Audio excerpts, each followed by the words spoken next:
Arcanum number 0, or 22, Return, the Fool. Meanings. The Fool card is very interesting because it is placed at the end of the major arcana sequence, in spite of its value being 0. This is because the Fool represents two kinds of man. One, the terrestrial, egoic man, and the other, the superior, awakened man. The number 0 is also a symbol for the cosmic cycle, as well as infinity. Thus, the Fool can represent either the beginning or the end of the great work. If interpreted as the 0 that comes before the 1, the Fool is the ignorant sensual person.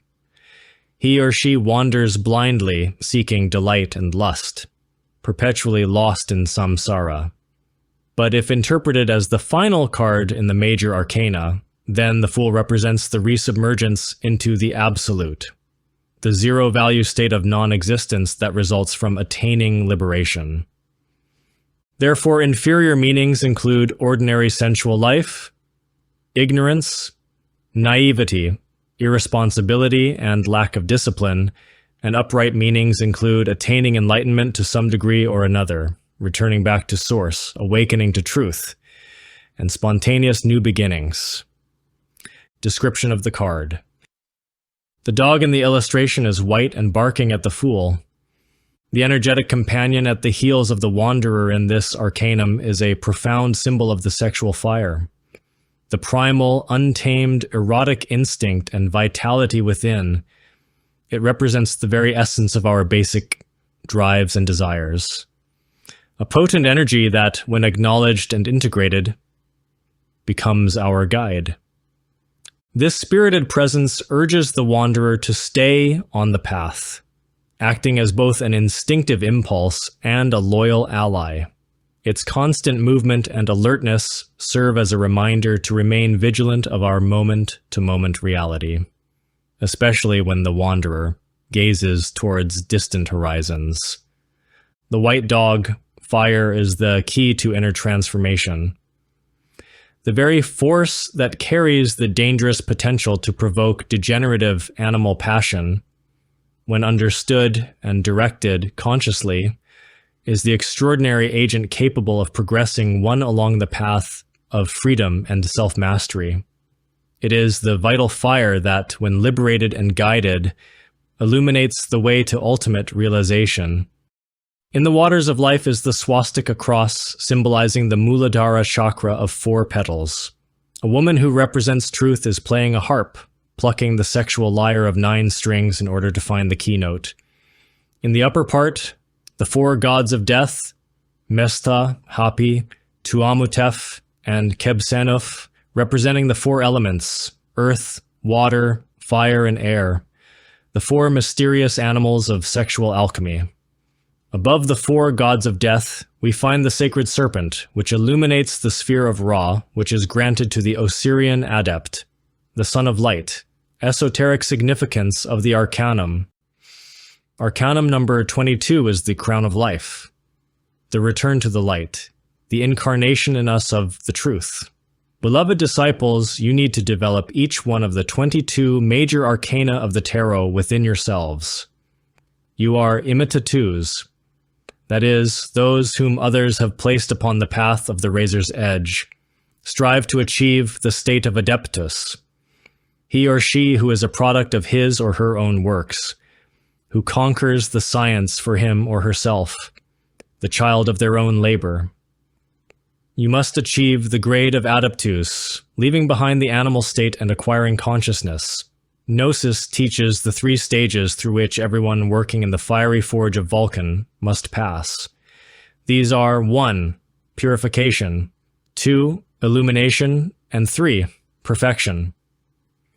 The curious who enter our Gnostic studies want immediate illumination, development, clairvoyance, the practice of magic, etc. And when they do not attain this, they leave immediately. No one can achieve illumination without first having purified themselves. Only they who have attained purification, sanctity, may enter the chamber of illumination. There are also many students who enter our studies for reasons of pure curiosity and want to be sages immediately. Paul of Tarsus says, "Amongst the perfected, we speak wisdom. Only they who reach the third stage are perfected. Only amongst them may divine wisdom be spoken." In the old Egypt of the pharaohs and occult masonry, these three stages of the path are 1. Apprentices, 2. Craftsmen, and 3. Masters. The candidates remain in the level of apprentice for 7 years or even longer. It is only when the hierophants are completely sure of the purification and sanctity of the candidate that they can then pass to the second stage. Really, only after 7 years of apprenticeship does illumination begin.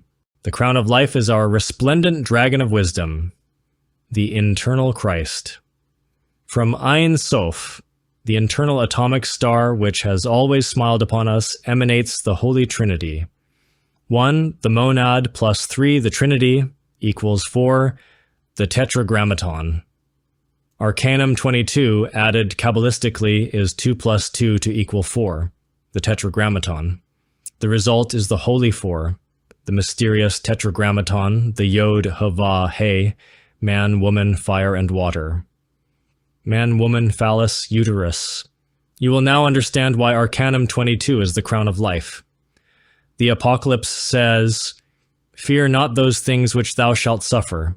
Behold, the devil shall cast some of you into prison that ye may be tried, and ye shall have tribulation 10 days. Be thou faithful unto death, and I will give thee a crown of life." Apocalypse 2.10. The prison is the prison of suffering, and the 10 days are the tribulations, whilst you are submitted to the wheel of returns and karma. They who receive the crown of life is freed from the wheel of returns, recurrence, and karma. The crown of life is triune, having 3 aspects. 1, the Ancient of Days. 2, the adorable Son. And 3, the very wise Holy Spirit. The crown of life is the man-son, the Sun King so lauded by the Emperor Julian. The crown of life is our incessant internal breath, completely unknown to itself, the particular ray of each man, the Christ. The crown of life is Katair, Hoshma, and Bina, Father, Son, and Holy Spirit. He who is faithful unto death receives the crown of life. In the feast of the Lamb, the faces of all those saints who have it incarnate shine like solar suns of love. The immaculate white mantle is stained with the royal blood of the sacrificial lamb. He that hath an ear, let him hear what the Spirit saith unto the churches. He that overcometh shall not be hurt of the second death. Apocalypse 2.11.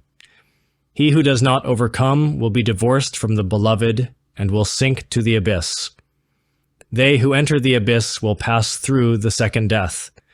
The demons of the abyss disintegrate slowly during many eternities. These are lost souls. He that overcometh will not be hurt by the second death.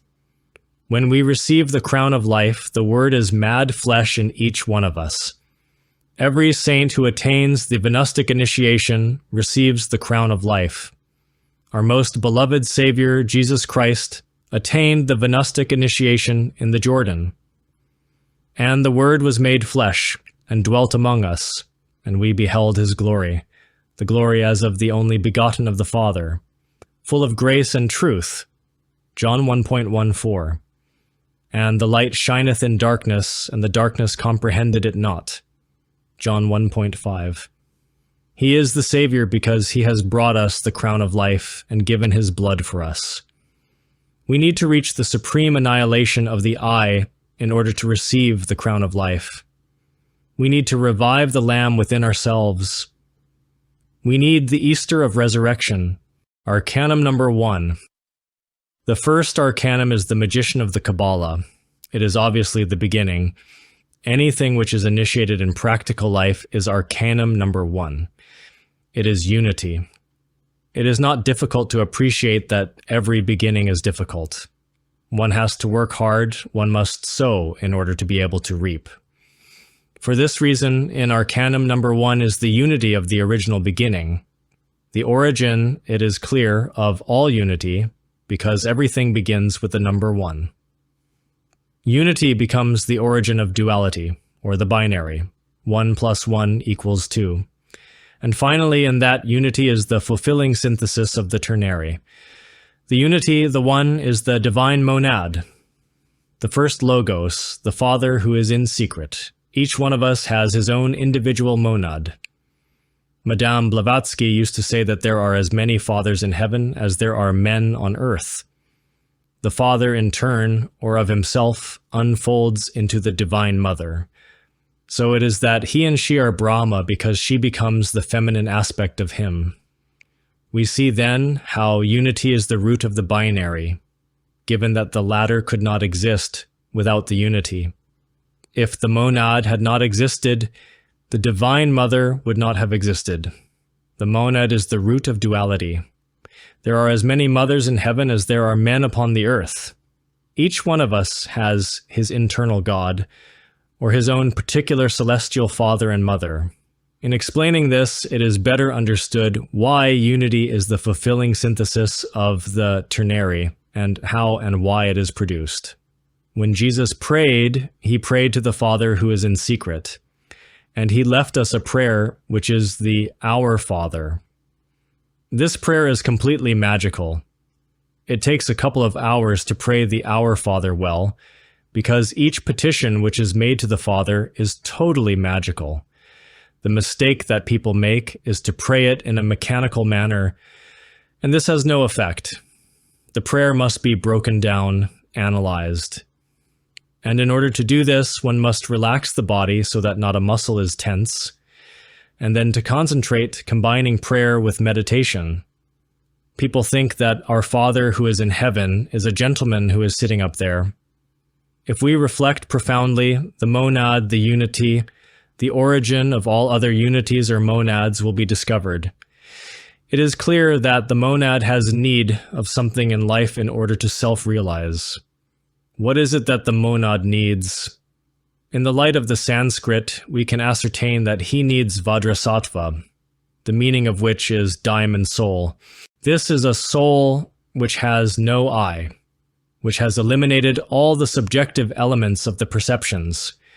These elements are the eyes and the three traitors of Hiram Abiff, or that which is the same.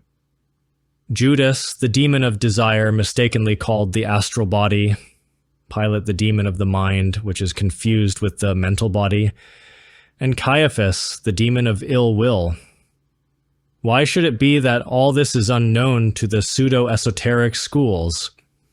The subjective elements of perceptions are the aggregates, the different composites of the human being, the different red demons which make up the eyes. 75, Tarot and Kabbalah, Samael and Weor. The subjective elements of perceptions are defined in psychology as all the psychological processes of the human entity. They are defined as subjective processes of the unconscious, subconscious, preconscious, infraconscious, and all which is metaphysical in nature. What do modern psychologists understand by objective? The physical, the tangible, the material. Clearly, they are totally mistaken. This is demonstrated in analyzing the term subjective, which means sub, or below, that which is below the limits of our perceptions. And what is it which is below? Is it not the worlds of the infernos? Is that which is in the physical and beneath the physical not subjective? This is the truly subjective, that which is beneath the limits of our perceptions. Psychologists do not know how to use that term correctly. Objective is the light. The resplendent is something which has truth, clarity, and lucidity. Subjective is the darkness, the tenebrous. The subjective elements of the perceptions come from sight, hearing, touch, smell, and taste. They are all perceptions of what we find in the third dimension. For example, we see in a cube only length, width, and height, and we do not see the fourth dimension because we are constrained by the ego. The subjective elements of perceptions are made up of the ego with all its eyes. The unity. The Father divides himself into the Mother. In her turn, the mother divides, giving origin to the son, who she carries in her entrails. Osiris, the father. Isis, the mother. Orus, the divine spirit, the intimus of every being. The unity is the realizing synthesis of the ternary. In the Egyptian Book of the Dead, it says that Ra gave to Horns, the child which the Divine Mother carries in her arms, the region of Buto. This region is of pure spirit, of Atman Buddhimanas. Set transformed himself into a wild black boar and struck the eye of Horus, and the latter complained to Ra, "I will cure you." Ra said to him, and to console him, he gave him the region of Buto. This is clarified by the following. The wild black boar must be killed. Thus the eye of Horus is restored. That is to say, the clairvoyance is restored. Horus can put an end to the wild black boar, but not alone. Rather, he must beg the help of the Divine Mother. In eliminating the wild black boar, Orus triumphs, and the essence which was trapped is freed, fusing with Orus, with the diamond soul. It unites with its father and mother. They are three flames that come to form one single, realized flame. The essence is a division of Orus. We must beg Orus to strengthen our three brains. As the ego dies, Orus is strengthened, and due to this, one must beg that he strengthen those three brains.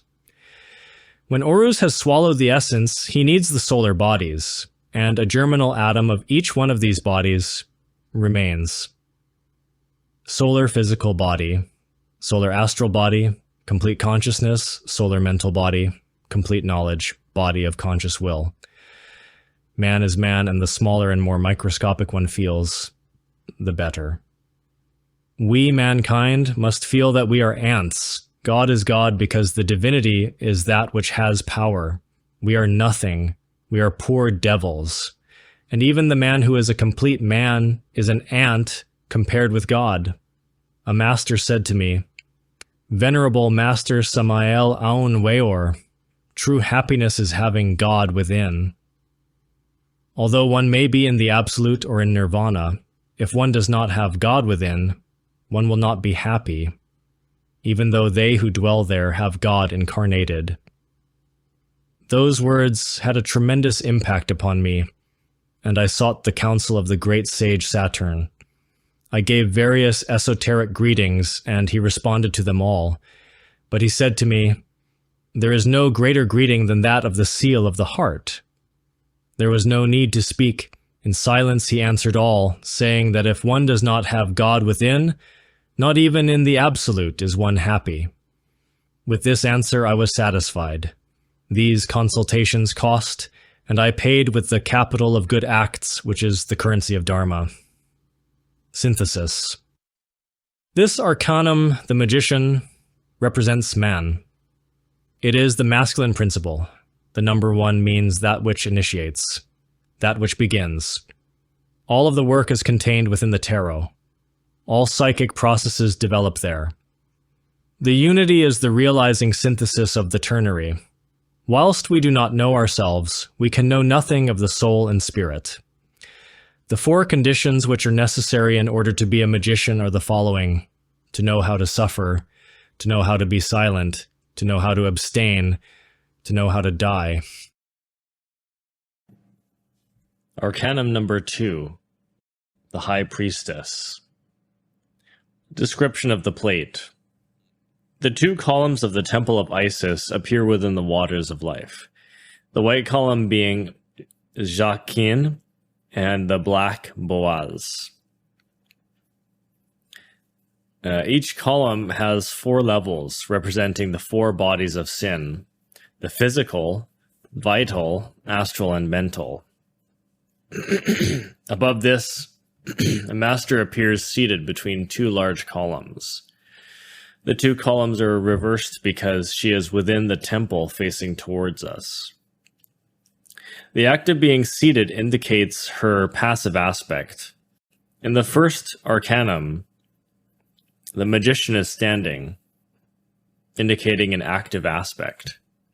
She is in profile, showing her left side, her negative aspect. She holds upon her lap a partially open book that is slightly covered by her mantle, indicating that she is wisdom. She teaches the Kabbalah. She holds upon her breast an Ankh cross, the symbol of life, the foundation. Venus, the Tao cross.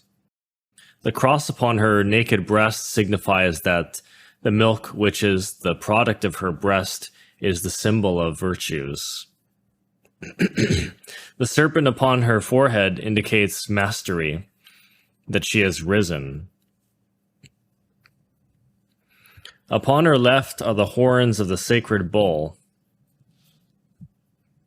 The sacred bull Apis, the spouse of the divine crow. Internally, the horns symbolize the father, and externally they symbolize the psychological ego, our defects. The attributes of the Kaf or Kabir are also found in the horns. The circle is the serpent that bites its tail, representing the cosmic mother, the sacred cow. The veil that falls before her face is the veil of Isis. The esoteric significance of the Arcanum. The second Arcanum is the priestess. The occult science. In the area of the spirit, the number 1 is the Father who is in secret. The number 2 is the Divine Mother who is the unfoldment of the Father. The sacred book of the Mayans, the Popol Vuh, states that God created man from clay and then from wood, the Atlantean race. But that race forgot their fathers and their mothers. They forgot the heart of heaven. Then came a great deluge, and everyone perished. They entered into caves for shelter, and the caves collapsed. This is the reference to the submergence of Atlantis. Thus, every human being has their own divine mother and father who are very sacred. The 2 columns, Jachin and Boaz, that sustain the temple are seen in our father and in our mother Kundalini. The Hebrew letter Bet expresses the dualism of the 2 columns of the temple. The white right column, Jachin, represents the man, the masculine principle, and the black left column, Boaz, represents the woman, the feminine principle. The great arcanum is between the 2 columns, Jachin and Boaz. Actually, this is not understood by many monastic brothers. The rustic cubic stone is placed between the 2 columns and is later converted into the chiseled cubic stone of the Yesod.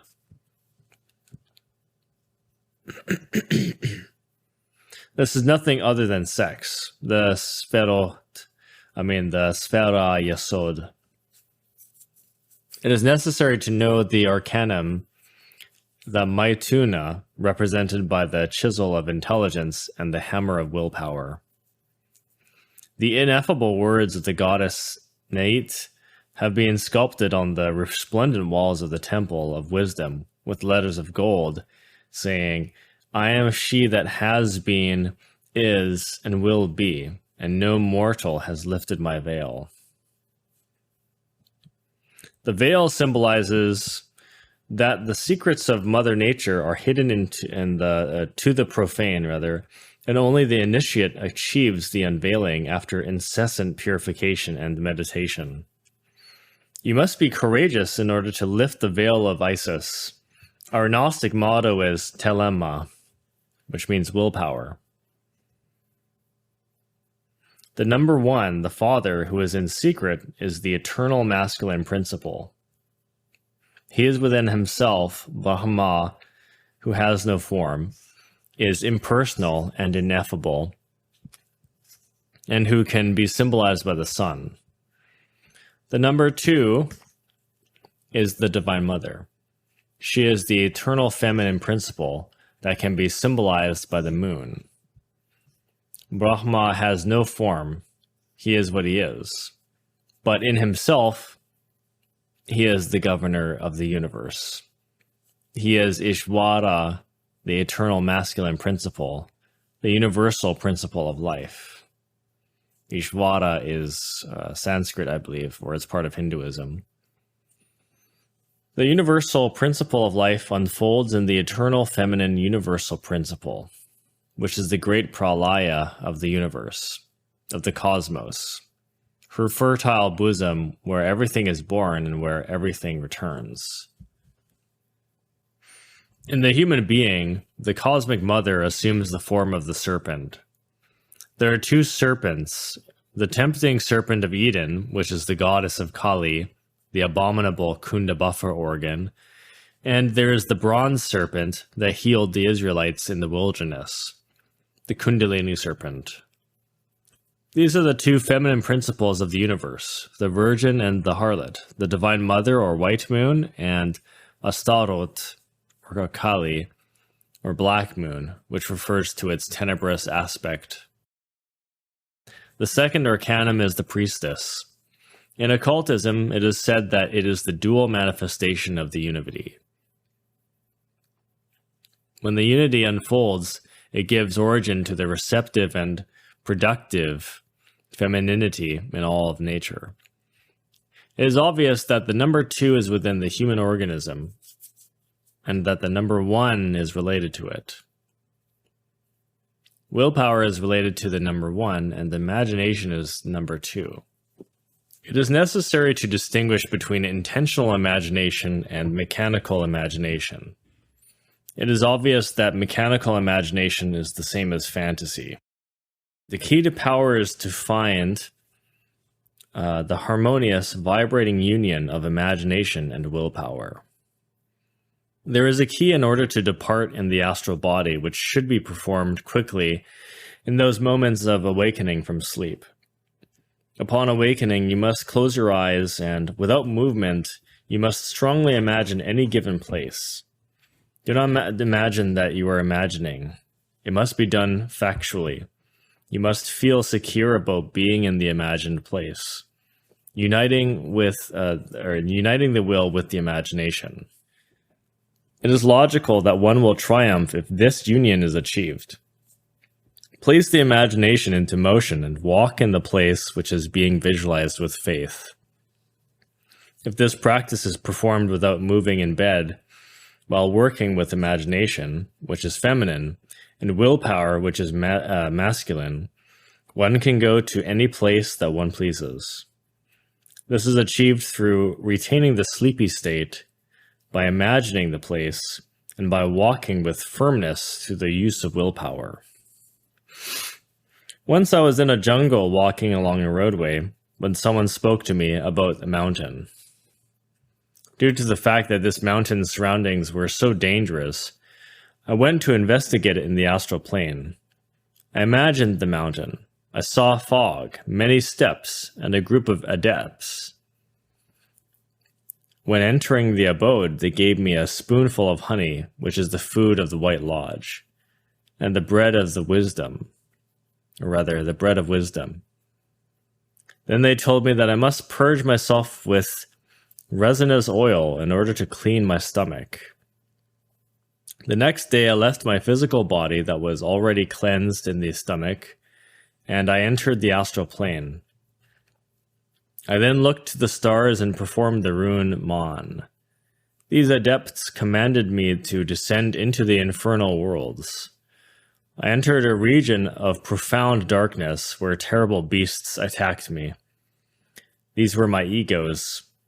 I had to pass through many doorways in which I could barely fit through, narrow ways that led to a cemetery. Everything related to the ego is death and disgrace. The ego is Mephistopheles, Mephistopheles or Mephistopheles. It is necessary to work very hard.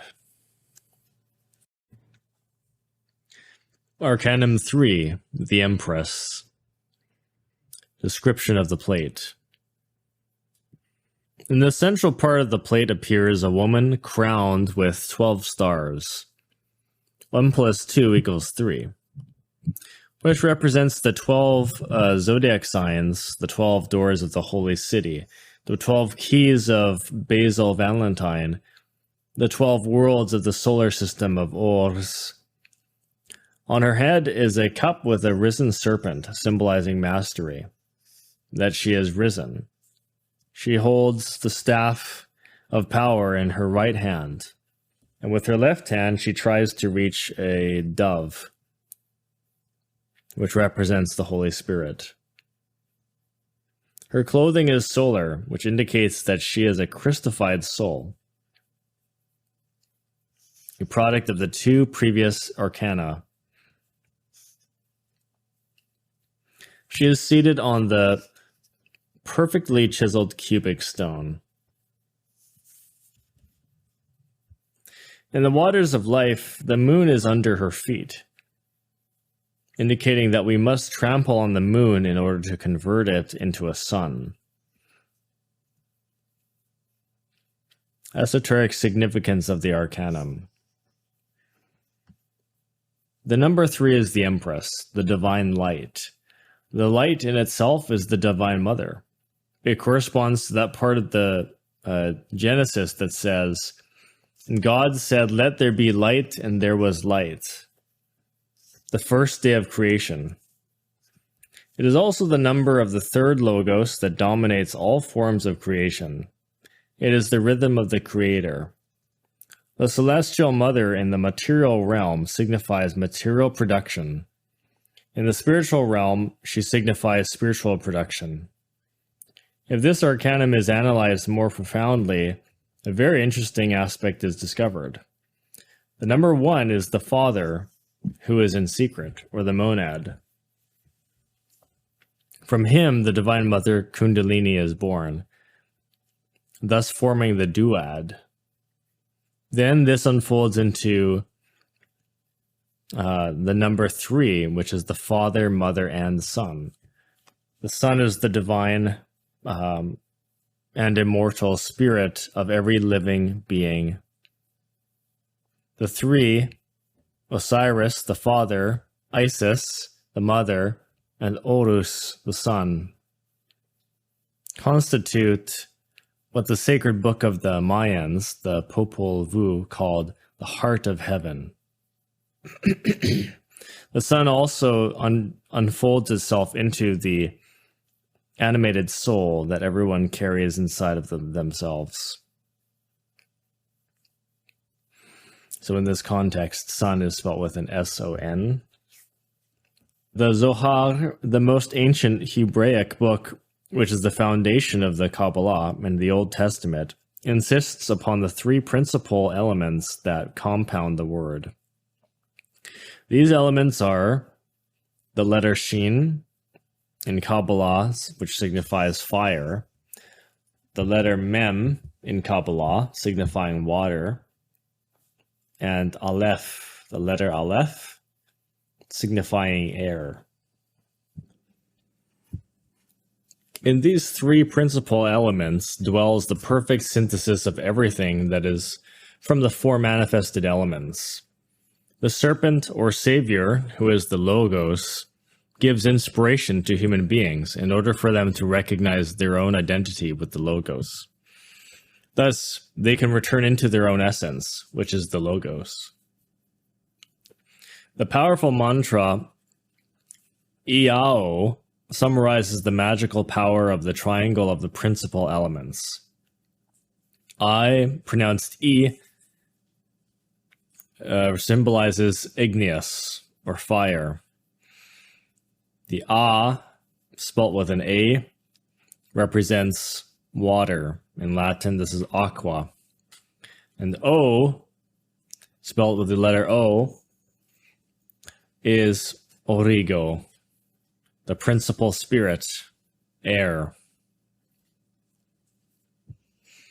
This mantra should not be missing from the schools of the mysteries. Here we are seeing the esotericism of the Holy Three. Iao is the fundamental mantra of the Maituna. This mantra must be intonated in the ninth sphere. Those who want to raise the soul of the world through their medullary canal must work with the sulfur, the fire, mercury, the water, and salt, the philosophical earth. These are the three elements, the three principles, needed in order to work in the flaming forge of Vulcan. The secret of the great work is found in the Azot, the manuscript by Basil Valentine. The 12 secret keys of this manuscript are the sexual energy of the Logos, only when the rose of the Spirit blossoms on the cross of our body. The three principal elements are the three Hebrew letters that correspond with the three principal elements within the great work of nature. Thus, we elaborate the living gold.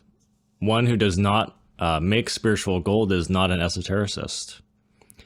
One descends into the ninth sphere and creates the gold in the flaming forge of Vulcan. The alchemist, Kabbalist, must learn to utilize the sulfur, mercury, and salt. The larvae of the astral body, the incubus and succubus, which are formed by erotic imagination, are destroyed by utilizing sulfur inside our shoes. These larvae are transparent like the air and absorb the vitality of the being. In movie theaters, dens of black magic where degenerate movies are shown, larvae adhere to those who frequent these places. One must carry sulfur in one's shoes in order to destroy them. The malignant forms of thought and the larvae enclosed within any room are disintegrated when one burns sulfur on a flaming charcoal. Mercury is used in order to prepare the radiant water.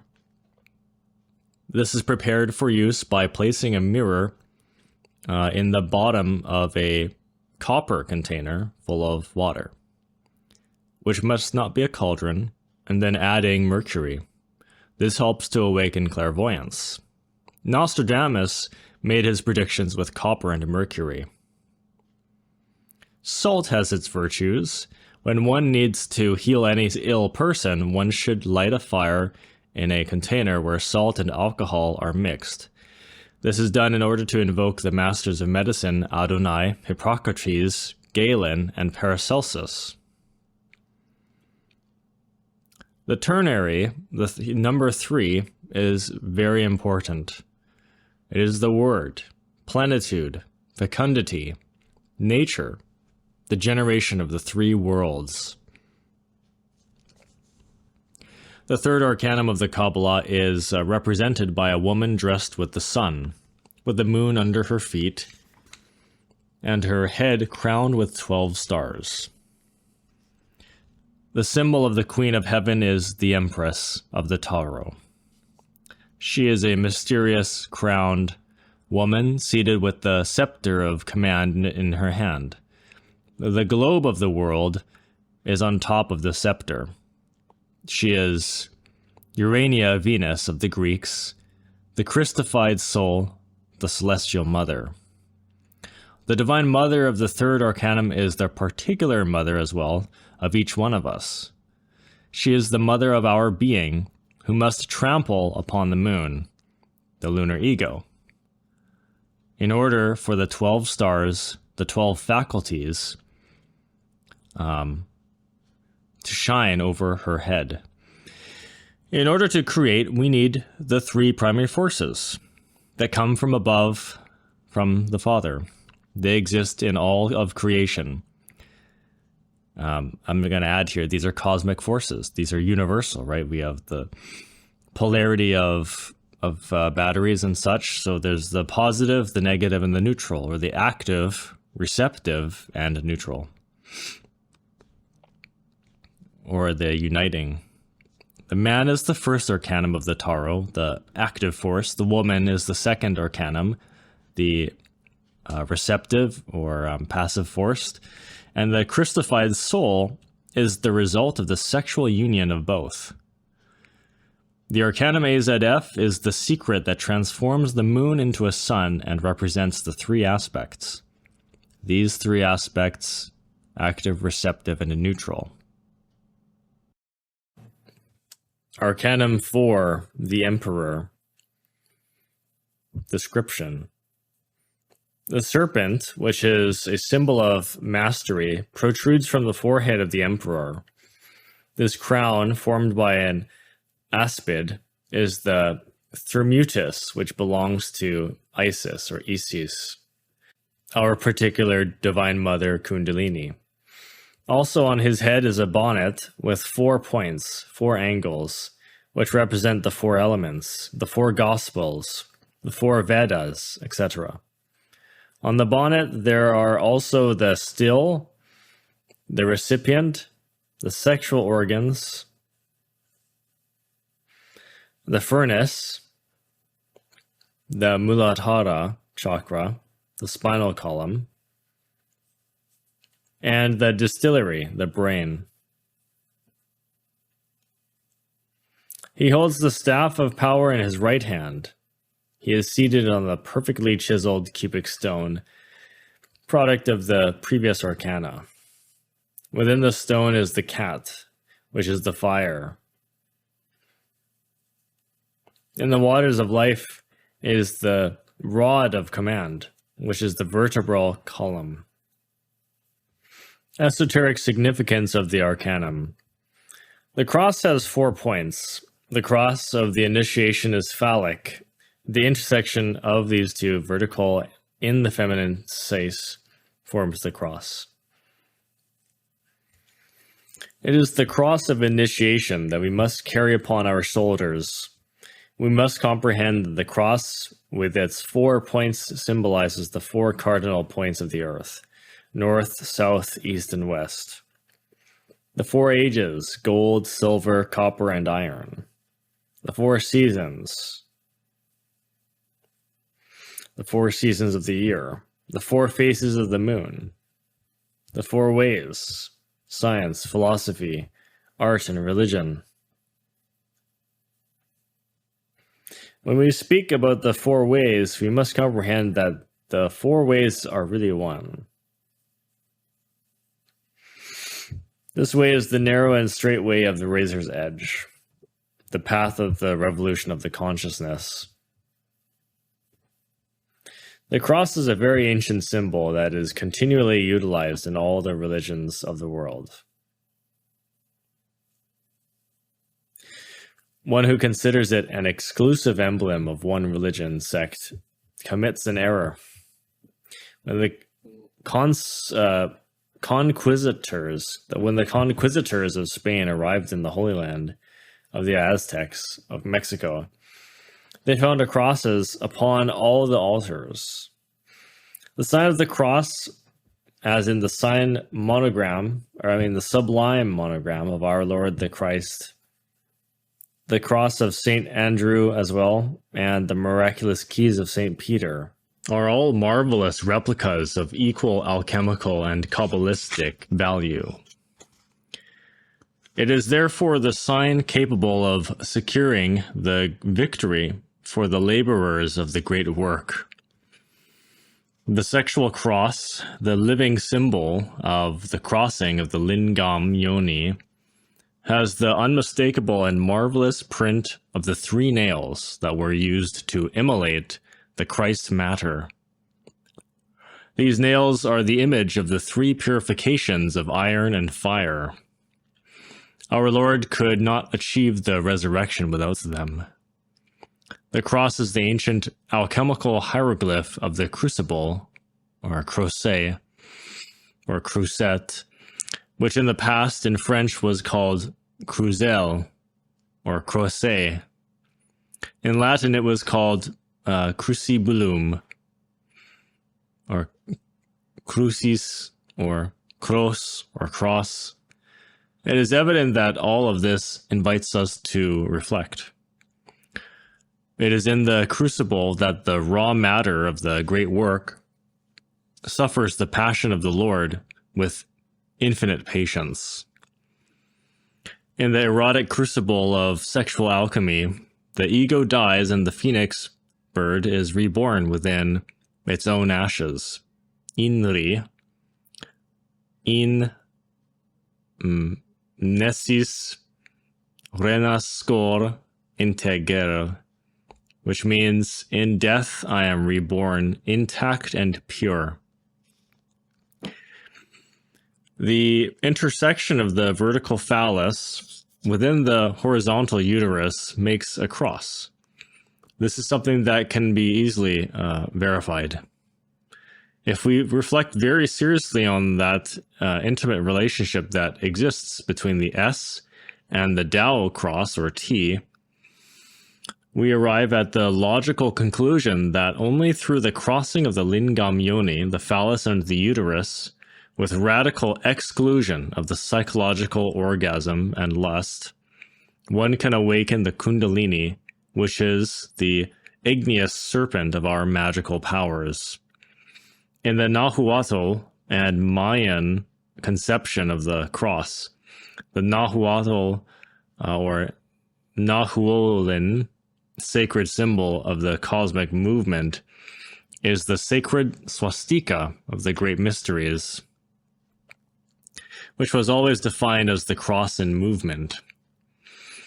The two possible orientations of the swastika clearly represent the masculine and feminine positive and negative principles of nature. Two swastikas placed exactly over each other in opposite directions undoubtedly form the Potenzada cross and represent the erotic conjunction of the sexes in this sense. According to the Aztec legend, a couple, a man and a woman, were the ones that invented fire. This is only possible with the cross and movement. Inri, ignis natura renovatur integra, meaning fire renews nature incessantly. The cross also reveals the quadrature of the circle, which is the key of perpetual movement. That perpetual movement is only possible through the sexual force of the third logos.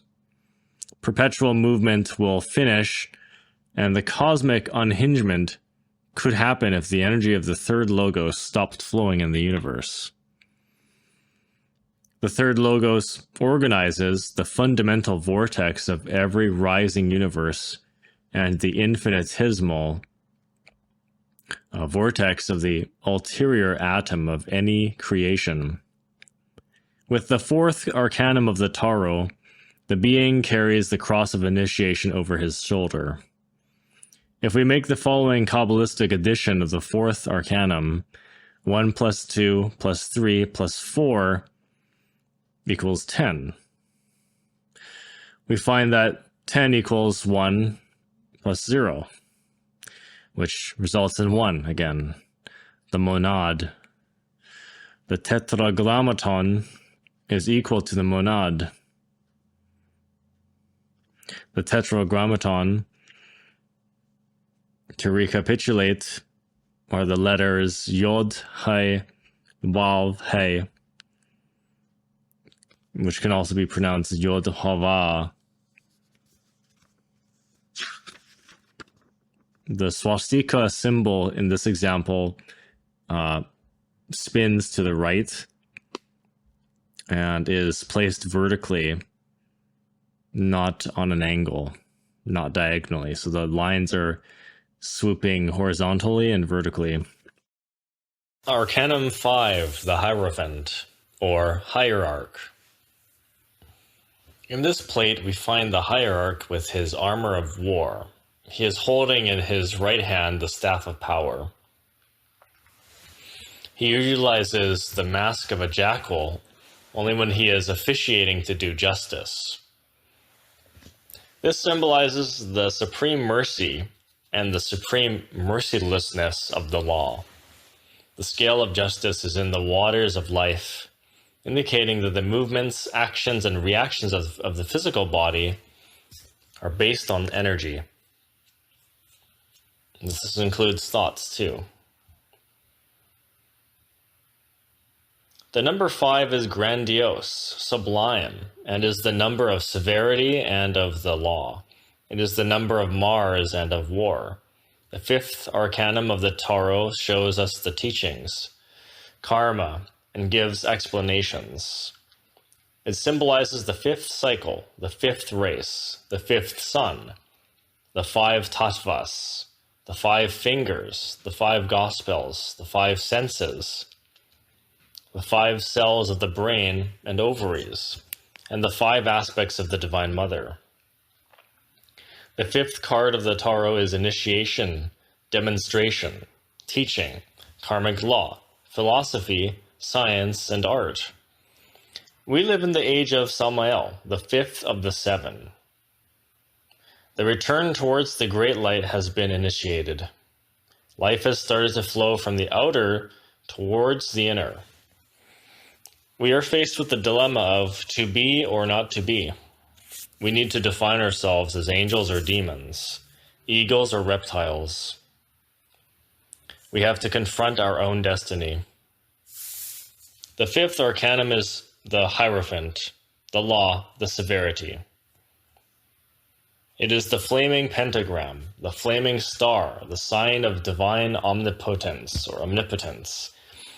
This is the symbol of the ineffable Word made flesh, the powerful star of magicians. The pentagram represents man, the microcosmic human being, who with open arms and open legs is the star of 5 points. The pentagram with the 2 points aiming upwards represents Satan. It is utilized in black magic in order to invoke the tenebrous ones. The superior point aiming towards heaven represents the internal Christ of every human being who comes into this world. It symbolizes the divine. It is utilized in white magic in order to call divine beings. When we place it at the foot of the door of our room with the 2 feet pointing towards the outside, tenebrous entities do not enter into the room. On the contrary, when the pentagram is inverted with the 2 feet towards the inside, it permits the entrance of the tenebrous ones. The esoteric pentagram. In the superior angle of the pentagram, we find the eyes of the spirit and the sign of Jupiter, sacred father of all the gods. In the arms is found the sign of Mars, symbol of strength. In the feet is found the sign of Saturn, which is the symbol of magic. In the center of the pentagram is the symbol of occult philosophy, the caduceus of Mercury, and the sign of Venus. The caduceus of Mercury represents the dorsal spine. The 2 open wings represent the ascension of the sacred fire along the dorsal spine, which opens the 7 churches, or 7 chakras, of the book of the Apocalypse, Revelation of St. John. This is done through scientific chastity. The chalice, symbol of the feminine yoni, also represents the Christified mind. It contains the wine of light that semenizes the brain. The sword is the masculine phallus. We also find the key and the pentacle of Solomon. Tetragrammaton is a mantra of immense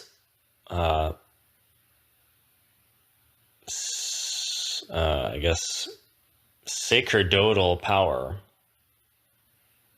According to transfinite mathematics, infinite plus infinite equals the pentalpha.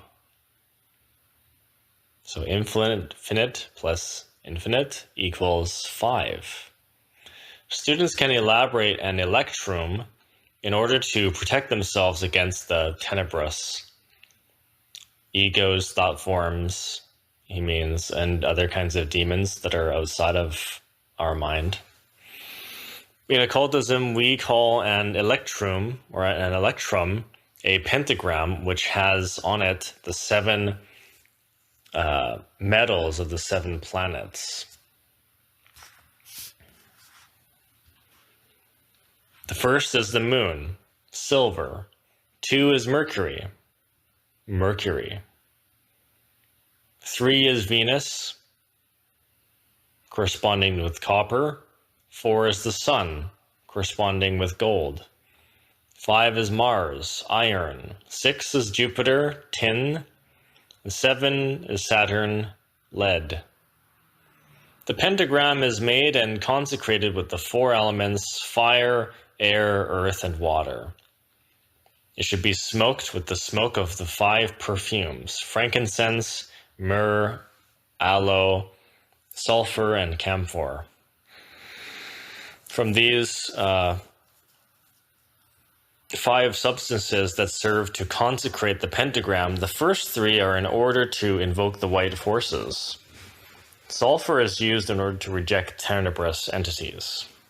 Camphor is utilized in order to perfume and attract success. One has to learn how to handle these substances. We have to put the 4 letters of the Yod He Vav He on the pentagram and carry it around our neck. This gives us extraordinary protection. In consecrating the pentagram must be blown on with the breath 5 times. This is in order for the real Christonic being of the internal master to be present in order to consecrate the pentagram. The 5 archangels, Gabriel, Raphael, Samael, Anael, and Orifiel, must also be invoked.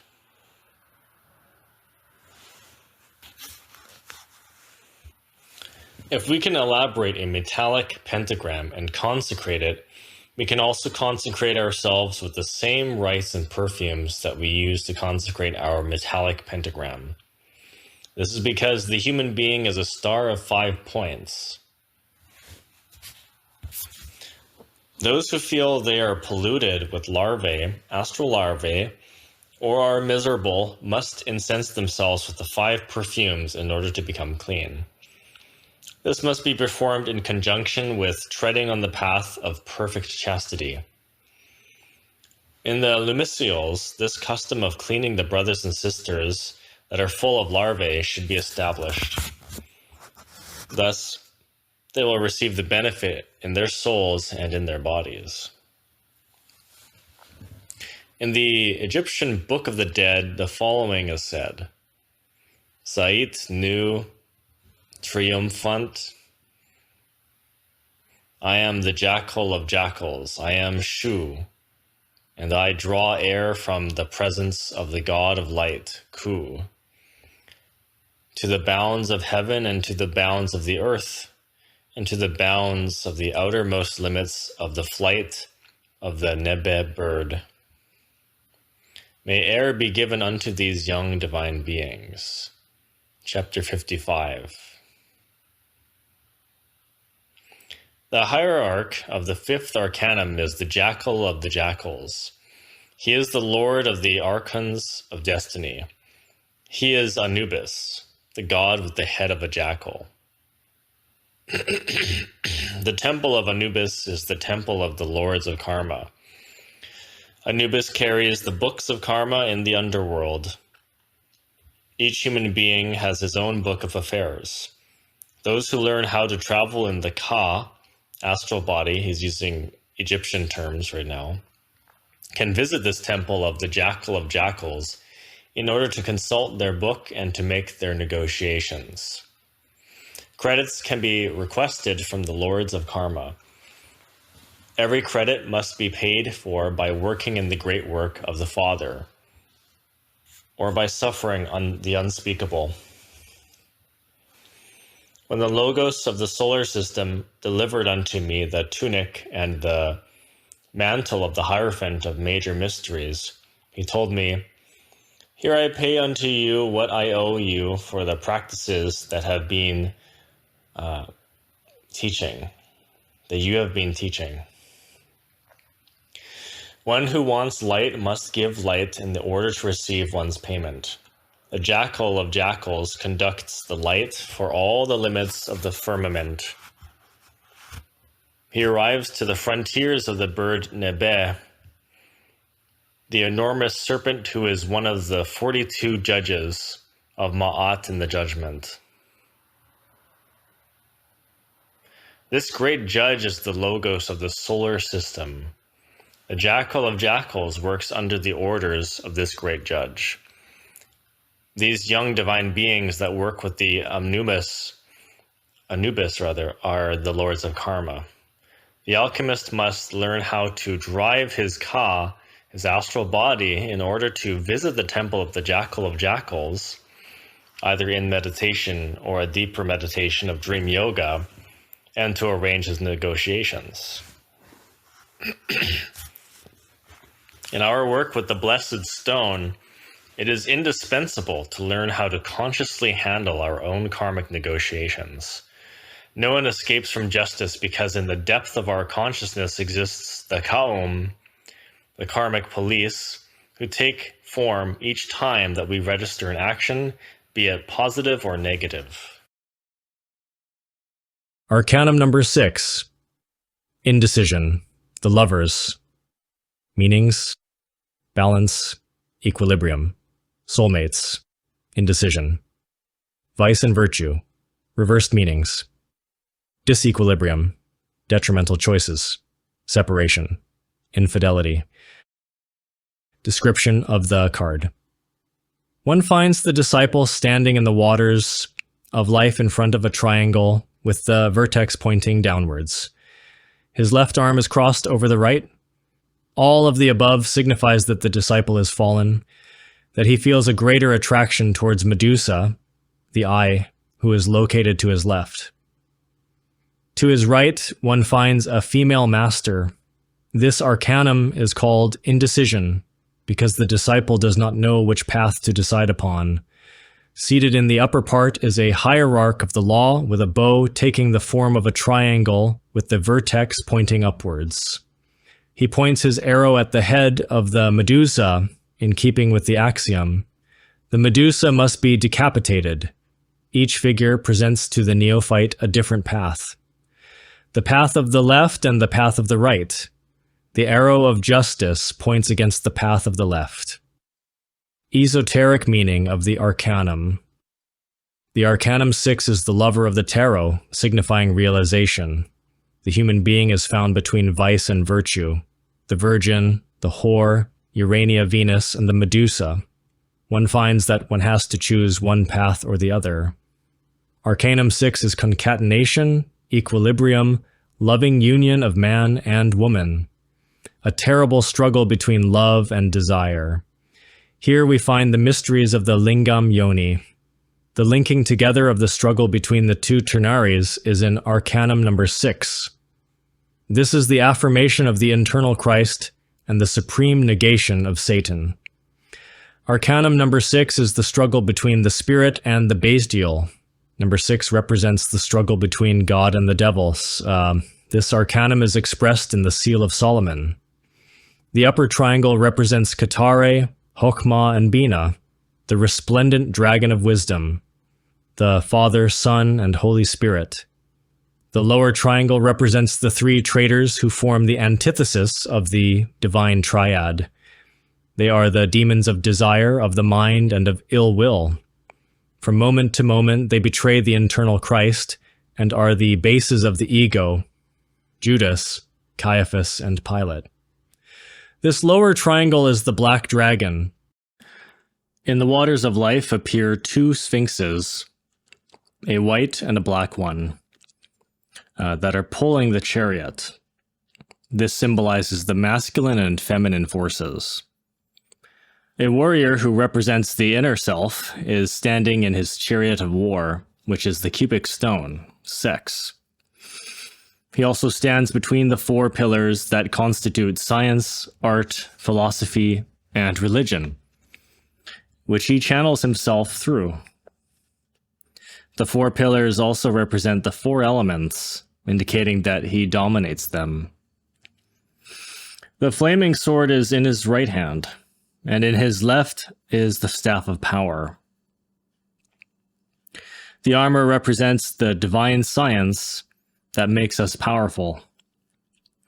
The warrior must learn to use the staff and the sword in order to achieve the great victory. On his head is a bonnet with 3 points that represent the 3 primary forces. Ra, the cosmic Christ, the wings, appears in the superior part of the plate. Esoteric significance of the Arcanum. The 7th Arcanum represents the 7 notes of the lyre or lyre of Orpheus, the 7 musical notes, the 7 colors of the solar prism, the 7 planets, the 7 vices that we must transform into the 7 virtues, the 7 sidereal genii, the 7 bodies, the 7 dimensions, the 7 degrees of the power of fire, the 7 secret words that were pronounced by the solar logos, On, Golgotha, etc.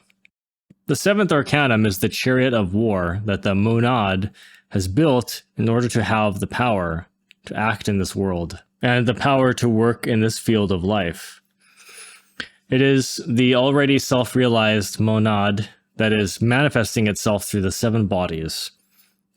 From another aspect, the number 7 represents struggles, battles, and difficulties. However, despite all these difficulties, there is always success in the end. The Father who is in secret signifies the divine monad that is immortal and omniscient. But without realization of the self, the monad cannot dominate the physical.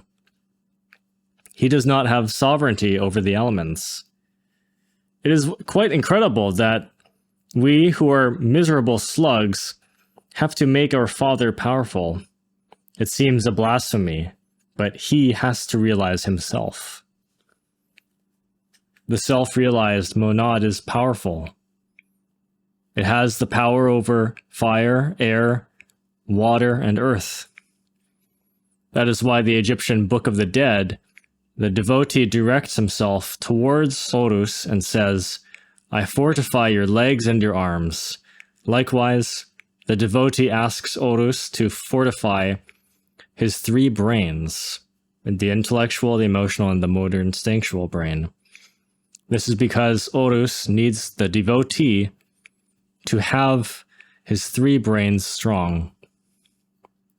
The Egyptian theogony, the Father, Son, and the Holy Spirit, in other words, the Father altogether, is Osiris, or Ra. The Logos in its 3 aspects is Ra. When spoken of, the monad is referred to as Osiris. He is the one that has to realize himself. He has to unfold himself into Father, Mother, and Son.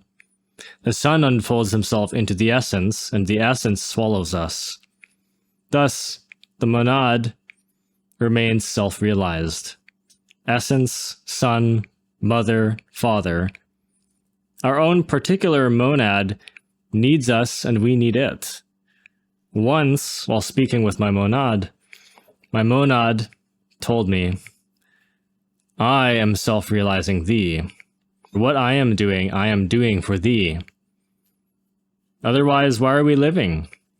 The monad wants to realize the self, and that is why we are here. This is our objective." Arcanum 8, Justice. In the waters of life appear a serpent eating its tail, which forms the sign of the cosmic mother, the infinite, the zero.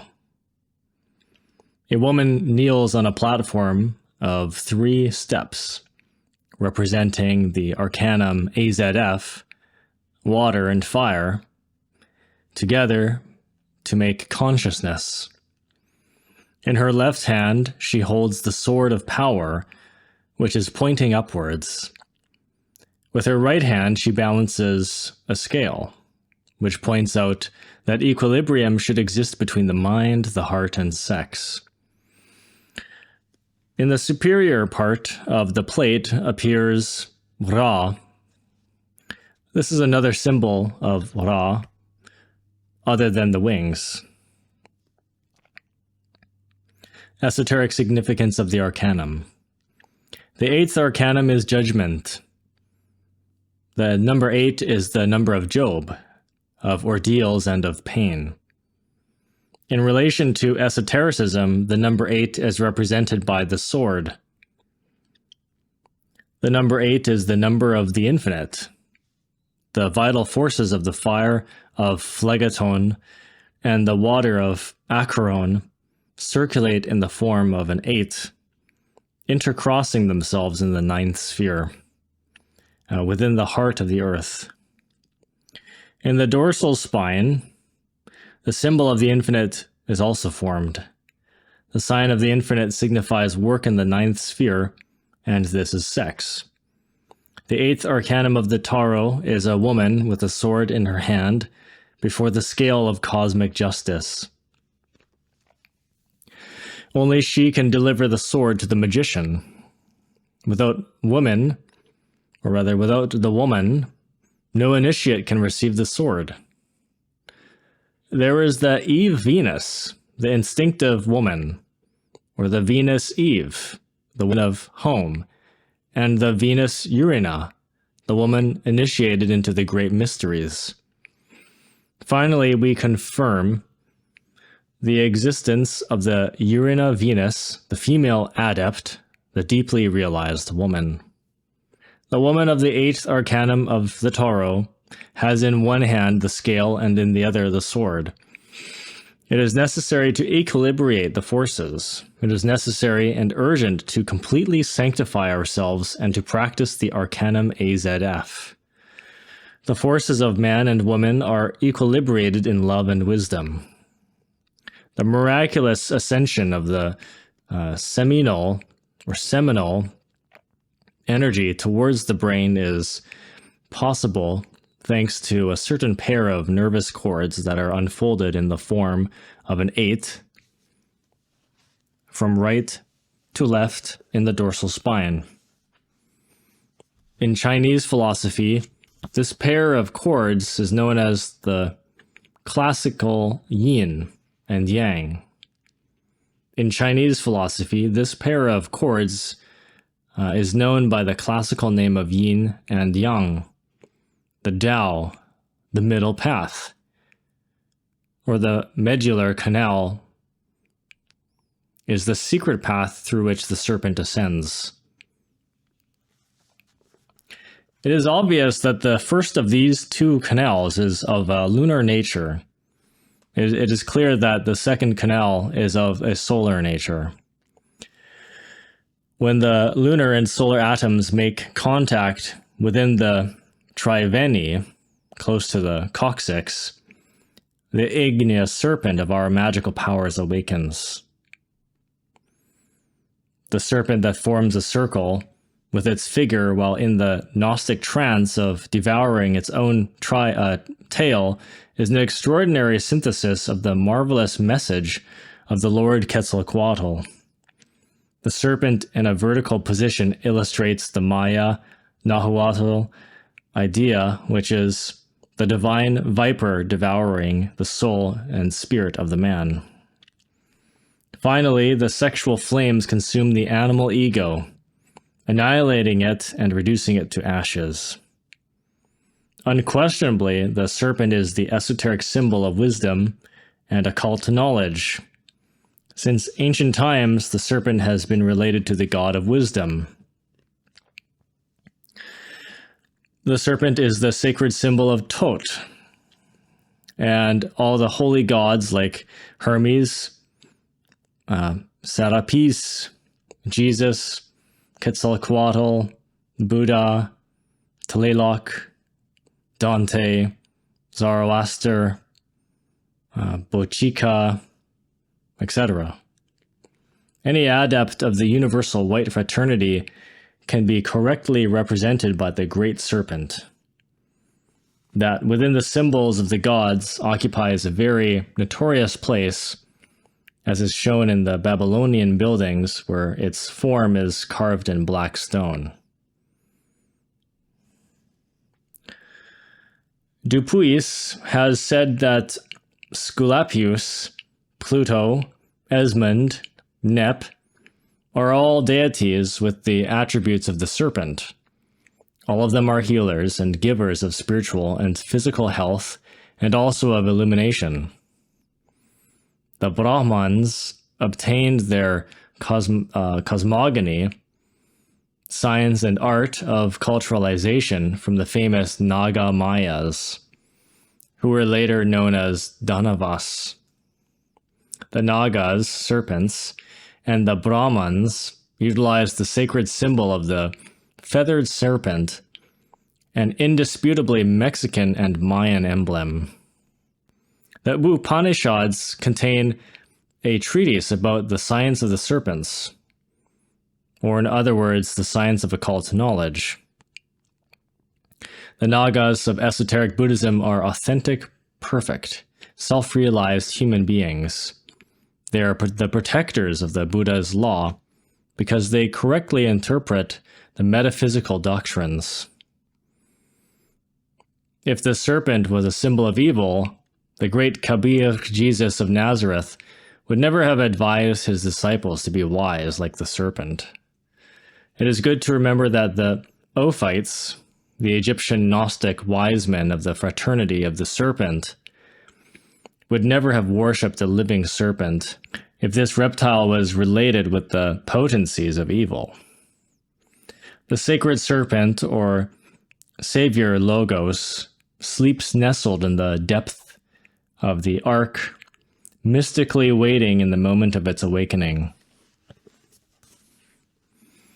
Kundalini, the igneous serpent of our magical powers, is entwined within the magnetic center of the coccyx, base of the dorsal spine. It is as luminous as lightning. Those who study Nahuatl, or Hindustani esoteric physiology, emphasize the transcendental idea of a marvelous magnetic center located at the base of the vertebral column, which is located between the anus and the sexual organs. In the center of the Muladhara chakra, there is a yellow square invisible to the eyes of the flesh, but perceptible to clairvoyance, or the sixth sense. According to the Hindus, this square represents the element earth. It has been said to us that within the mentioned square, a yoni or uterus exists, and that in the center of this yoni, a lingam or erotic phallus exists, in which the serpent, the mysterious psychic energy called Kundalini, is curled. The esoteric structure of that magnetic center, as well as the exceptional position between the sexual organs and the anus, gives a solid and irrefutable foundation to the tantric schools of India and Tibet. It is unquestionable that only through the sahaja maituna, or sexual magic, can the serpent be awakened. The crown formed by an aspid, the thermutus, belongs to Isis, our particular and individual divine mother, Kundalini. Each one of us has their own divine mother within. The serpent, as a feminine entity within each one of us, is the spouse of the Holy Spirit. She is our Virgin Mother, crying at the foot of the sexual cross with her heart pierced by 7 daggers. Undoubtedly, the serpent of the great mysteries is the feminine aspect of the Logos, God Mother, the wife of Shiva. She is Isis, Adonai, Tonantzin, Rhea, Mary, or better if we say Ram-io, Cybele, Opus, Dur, Flora, Paula, Io, Aka, the Great Mother in Sanskrit, the goddess of law, layers, or spirits of here down, the anguished mother of Huitzilopochtli, the Ak, or white goddess in Turkish, the Chaldean Minerva of the initiatic mysteries, the Akabulzub of the lunar temple of Chichen Itza or Yucatan, etc.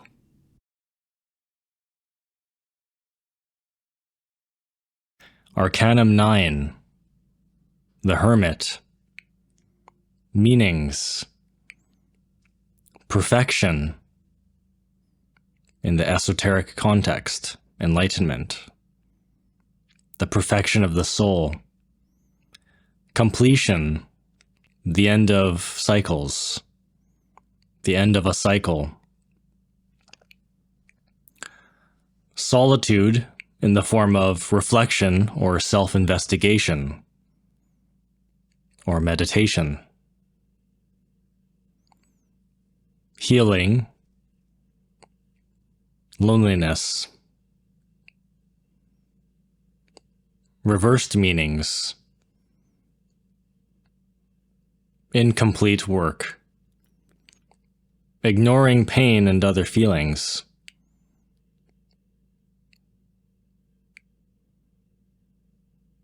That need attention. Failing initiations and ordeals. Description of the plate. In this arcanum, we find a rising moon in the waters of life. In the middle part of the plate is an old hermit who is advancing forward, pointing out the path by holding his left hand a lamp known, or rather in his left hand, a lamp known as the Lamp of Hermes, wisdom. With his right hand, he holds on to the staff of the patriarchs, which represents the spinal column with its 7 churches. The prudent and wise hermit is wrapped up in the protecting mantle of Apollonius, which symbolizes prudence. The palm of victory is behind him. The palm tree, in other words. In the superior part of the plate is a sun that shines with 3 rays, indicating the 3 primary forces that descend to unite with the moon. The moon ascends and the sun descends, indicating that we need to transform the moon into the sun through transmutation. We need to convert the lunar bodies into solar bodies with the Arcanum AZF. Arcanum 9 clearly indicates the 9 spheres of the atomic infernos of nature and the 9 spheres of 9 heavens. This arcanum also points out the 9 planets represented in the 9 spheres of the planet Earth. The initiate must descend to the 9th, or rather the 9 submerged spheres, to later win the 9 heavens corresponding to each planet. Esoteric significance of the Arcanum. Arcanum 9 is the Hermit, solitude. This Arcanum, in its more elevated form, is the 9th sphere, sex. In the ancient temples, the descent into the 9th sphere was the maximum ordeal for the supreme dignity of the Hierophant. Hermes, Buddha, Jesus Christ, Zoroaster, Dante, and many other great initiates had to pass this maximum ordeal, the descent into the 9th sphere, in order to work with the fire and the water which originated the worlds, and beasts, men, and gods. Every authentic white initiation starts here. In the 9th sphere, or 9th stratum of the earth, in the center of the earth, in the very heart of the earth, the sign of the infinite is found resplendent. This sign has the form of an 8. The sign of the infinite is the Holy Eight.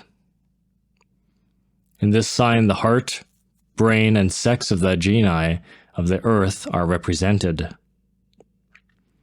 The secret name of this genii is Changam.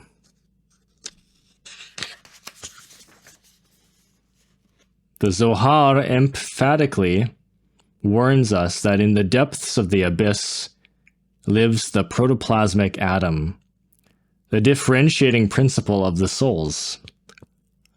With that principle, we have to execute a struggle to the death. This struggle is terrible, brain against sex, and sex against brain. And what is even more terrible and more painful, heart against heart. It is obvious that in a human being, all the forces are rotating over the base of the Holy Eight. One who wants to enter into the city of the 9 doors, mentioned in the Bhagavad Gita, must resolve to descend to the flaming forge of Vulcan. In the human organism, the 9th sphere is sex. One who wants to realize the self has to descend to the 9th sphere to work with the water and the fire in order to achieve the second birth. The flaming forge of Vulcan is found in the 9th sphere, sex. There, Mars descends in order to retemper his flaming sword and conquer the heart of Venus. This is the Venustic initiation. Heracles descends in order to clean the stables of Agus, our animal depths, or I guess Augias. Perseus descends in order to cut off the head of Medusa, the psychological eye, or terrestrial Adam. With his flaming sword, Medusa's head has many planted serpents, which the esoteric student has to deliver to Minerva, the goddess of wisdom. The fetus remains 9 months within the maternal womb. In order for a planetary humanity to be born, 9 ages are necessary in the wombs of Rhea, Tonantzin, Cybele, or Mother Nature. As well, it is obvious that one has to descend into the 9th sphere in order to be gestated and to achieve the second birth. Jesus said to Nicodemus, "Verily, verily, I say unto thee, except a man be born again, he cannot see the kingdom of God." John chapter 3, lines 1 to 15. This refers to the building of the solar bodies. No one can enter the kingdom if they are dressed with lunar rags. One has to build the solar bodies, and this is only achieved by transmuting the creative energy. In Egyptian theogony, these solar bodies are represented by the Egyptian Sahu. No one has the right to sit at the table of angels if they are not dressed with the solar bodies. We have to build Soma Heliakon, the body of gold of the solar body. It is written, "Narrow is the way that leadeth unto light. Whosoever wants to follow this path, let him deny himself and take up his cross and follow me." The 3 factors in the revolution of consciousness are to die, to be born, and to sacrifice. The previous lines from the Bible just spoken were Mark chapter 8:34. Those who want the realization of themselves must be ready to renounce everything: wealth, honor, peace, prestige, and must even give their own blood. One must have a center of gravity, a permanent center of consciousness. Human beings are nothing but machines, driven by the many eyes, the pluralized ego. We are placed in a very disadvantageous situation. And this signifies that super efforts are required, as well as killing the I. The ego is Mephistopheles. Mephistopheles. It is the root of all our suffering and pain. It lives in accordance to its own conditioning. We have to reduce it to cosmic dust in order to have our consciousness awake, in order to see the path.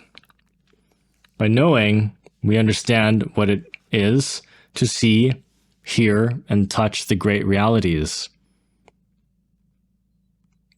There is a necessity to understand what is signified by the bottom of the abyss. When it is said that we must descend to the bottom of the abyss, that is a reality. When descending to the ninth sphere, we put ourselves in agreement with the planetary organism in which we live. This is by the law of concomitancies, or the law of relations. Those who work in the ninth sphere have descended to the bottom of their real aspect. If they have been working in the ninth sphere, then then when they die, they will see that they really live in that region. The ninth sphere is the center of the earth. Of course, those who will notice this will be the ones that have awakened their consciousness. You won't see this if you're not awake. We must warn the neophyte that supreme pain exists within the ninth sphere, just as Dante explains in his Divine Comedy. Dante states that some of the condemned have tears coagulated in their eyes, and others have the waters rising up to their creative organs. One needs to know how to understand. One needs to know how to learn to suffer, to be submissive. Those who are not are the ones that fail. It is imprudent to want to find happiness in the ninth sphere. This is because the realization of the inner self has a price. It costs the same life. Was it not perhaps Hiram Abif who was assassinated and sought by 27 masters? This makes the Kabbalistic addition of 2 + 7 to equal 9. There are great pains in the ninth sphere up to the moment that one reaches the second birth. When Jesus said to Nicodemus that he had to be born again, Nicodemus did not understand. Jesus knew the great mystery. Could someone ever depart from the ninth sphere? Yes, when one reaches the second birth. After I created To Soma Heliocon in the Forge of the Cyclops, through sexual alchemy, I had to pass a period of profound reflection. In the residence of love, in the temple of the twice-born, I found other brothers and sisters that had also worked intensely in the flaming forge of Vulcan. All of them were shining gloriously within the divine, indescribable enchantments of Holy Friday. We were reunited in order to comment about our struggles and pains. We had been victorious, but all of this is the beginning of beginnings, the foundation of foundations. There is something more about this, and it is necessary for you to be informed about it. If a twice-born or someone who has reached adepthood is intent to reach the angelic state, this person has to descend again to the profound well of the universe, to the ninth sphere. Then, when finished with that work, the twice-born must rise up the ladder, the Luciferic ladder, in order to reach the angelic state. If this being wants to be an archangel, a principality, or principate, a throne, a cherubim, he or she must do the same. Descend in order to ascend. We must understand and distinguish between what it means to fall and what it means to descend. One who is already decapitated cannot recapitulate, or cannot be recapitulated. On the eve of entering the Absolute, one has to descend to the ninth sphere. If the second birth is achieved, the sexual act remains prohibited. The sexual act cannot be used at one's will, but only if the command of the White Brotherhood, the Sacred Order, or the command of the Father who is in secret is received. and that command is to descend to the well of the abyss. One needs to obey. This is not pleasure, but pain and sacrifice. One must descend, and we must suffer upon the Luciferic ladder. We need to transform ourselves into masters, as much as with the superior forces as the inferior forces. The Father who is in secret commands. He knows what must be done. Only by receiving his order can one descend. Those who fall are the only ones that lose their initiatic degrees, never those who descend. By finishing the work, the commands are received and the sexual union is not performed in a capricious way. The Father is the owner of this act, and the order has to come from the Father. The sexual union does not belong to us, but to the Father. The law of the Leviathan is the law of the Mason that has already passed all the works or esoteric degrees. Since he is already decapitated, he cannot be recapitulated. This Mason cannot receive damage, neither from above nor from below. He lives in harmony with the law, the great law. This is the superior knowledge of esoteric masonry. In the beginning, one does one's capricious will, then one does the will of the Father.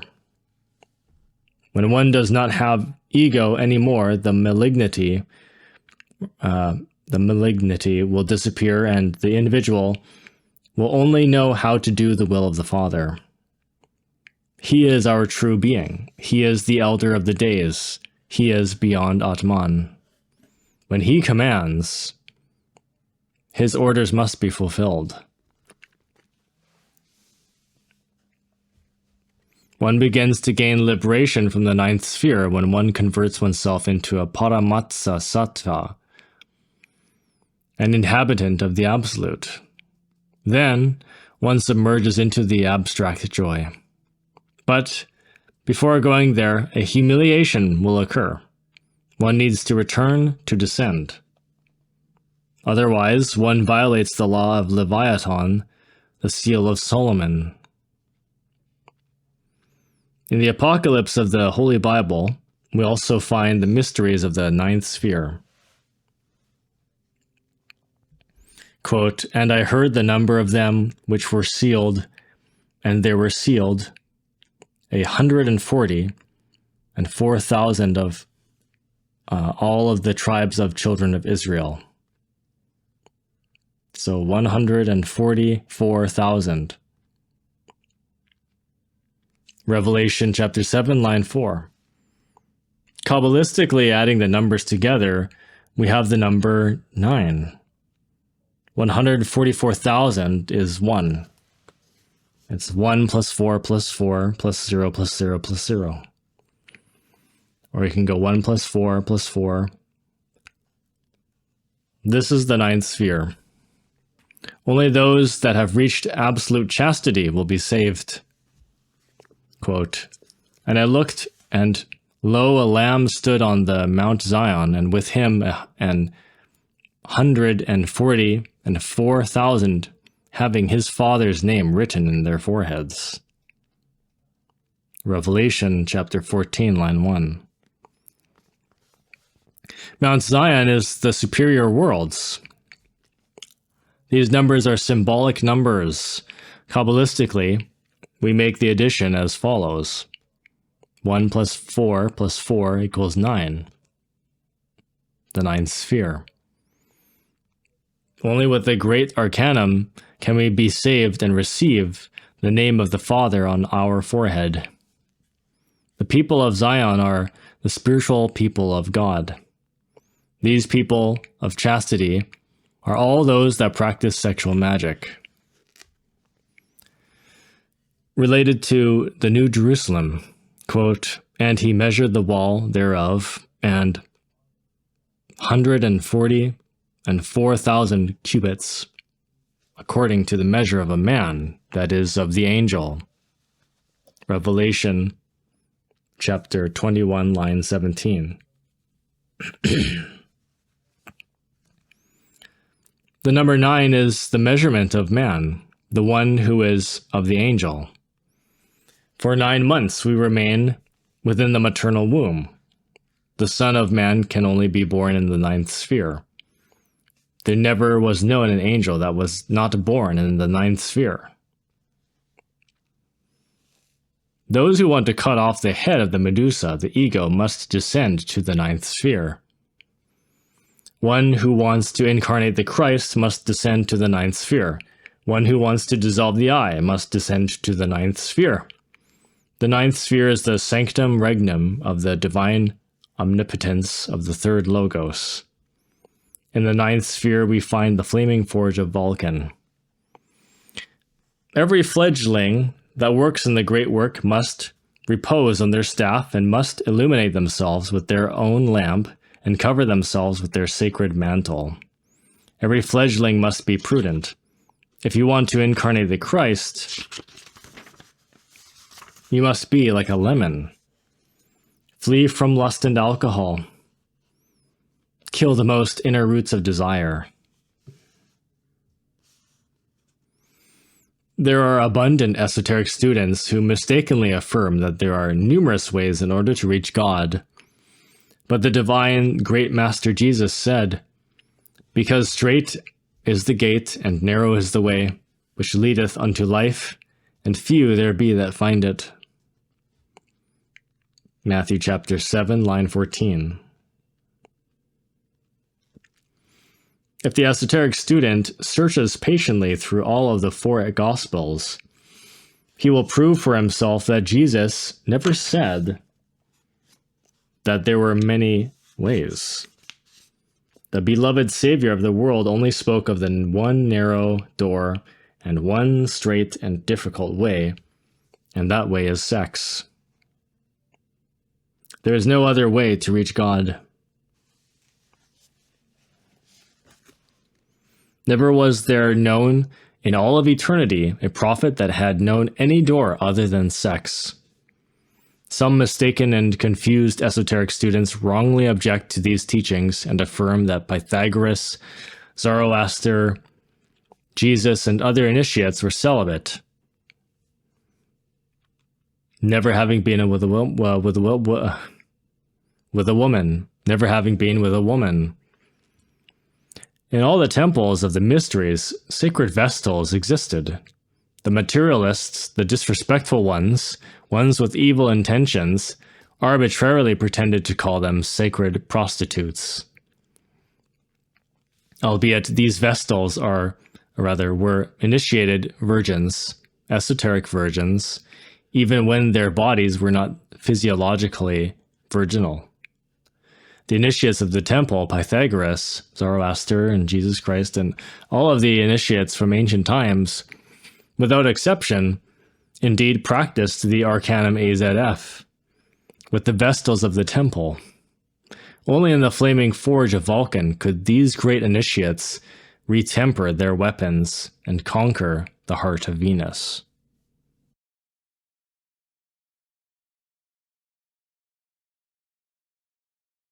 Chapter 10. Arcanum number 10. Retribution. Key attributes. Desirable outcome. The end of a cycle. Foreign person, place, or thing. Positive changes. Travel. Upright meanings. Positive results. Travel opportunities. Things turning out the way you wanted. Completion. Description of the card. 2 serpents are found in the waters of life, the positive solar serpent, which cured the Israelites in the desert, and the negative lunar serpent, the tempting serpent of Eden, that of the lunar bodies, the bodies of sin. In the middle section is the wheel of fortune, or the wheel of samsara, the wheel of births and deaths. On the right side arises Hermanubis, evolving. To the left descends Typhoon Baphomet in involution. At the end of 108th lives, the wheel has made a complete turn. Whilst it rises, we observe evolution through the mineral, vegetable, animal, and human kingdoms. On falling, it descends via the same route. The wheel of samsara revolves 3,000 times. After this, the essence, having passed through many purifications and sufferings, returns to the absolute, but without self-realization. In the upper part of the card, the Sphinx in equilibrium above the wheel represents Mother Nature. The Sphinx is the elemental intercessor of the blessed Mother Goddess of the world. In it we will find represented the 5 elements: water, air, earth, fire, and ether. These correspond to the face of man, the wings of the eagle, the feet of the ox, the claws of the lion, and the staff. Esoteric meaning of the Arcanum. In Arcanum number 10, we find the Wheel of Destiny, the cosmogenic wheel of Ezekiel. Within this wheel, we find the battle of the opposites, Hermanubis on the right, Typhon on the left. This is the Wheel of Ages. It is the wheel of fortune, of reincarnation, and of karma, the terrible wheel of retribution. Above the wheel is the mystery of the Sphinx. In the wheel of antithesis, the 2 serpents are in mutual combat. Within this wheel is enclosed the whole secret of the Tree of Knowledge. The 4 rivers of paradise flow from a single source. One of these flows through the dense forest of the sun, watering the philosophical earth of the gold of light.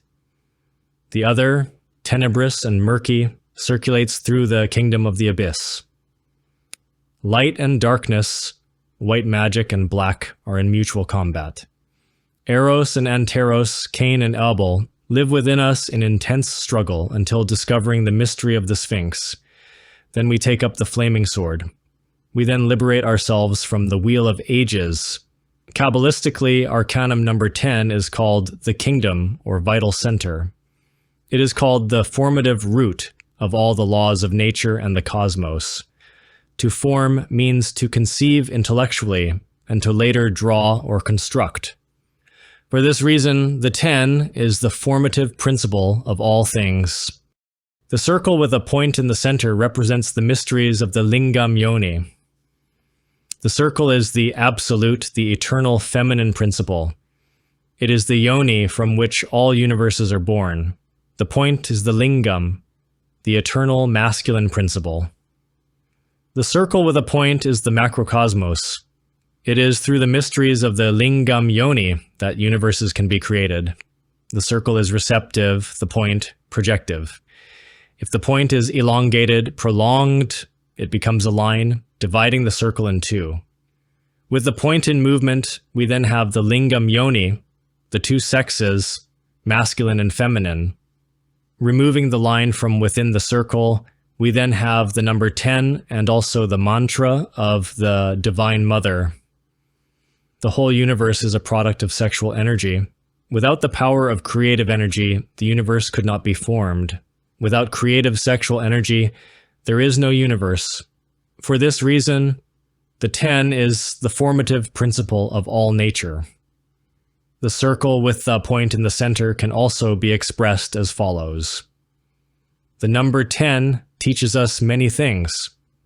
Bearing in mind the circle which is the symbol of the Divine Mother, we can also say that the following symbols are in essence the same.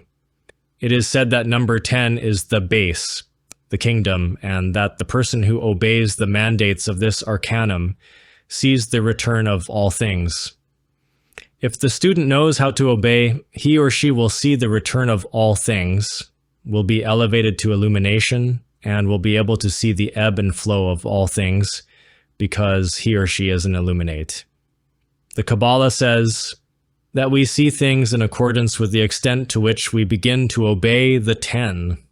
In this number 10 are the principles: creation, conservation, renewal. Here is the word in its triple aspect. The point within the circle, which in movement becomes a line, can take the following forms. We have already seen that the 10 comes from the above-mentioned symbol, as also the EO, which is the mantra of the Divine Mother, giving rise also to the 10 emanations of Prakriti, or that is, the 10 Sephirot of the Kabbalah. The 10 Sephirot are 1. Ketere, the Father, the Logos. 2nd Hokema, the Son.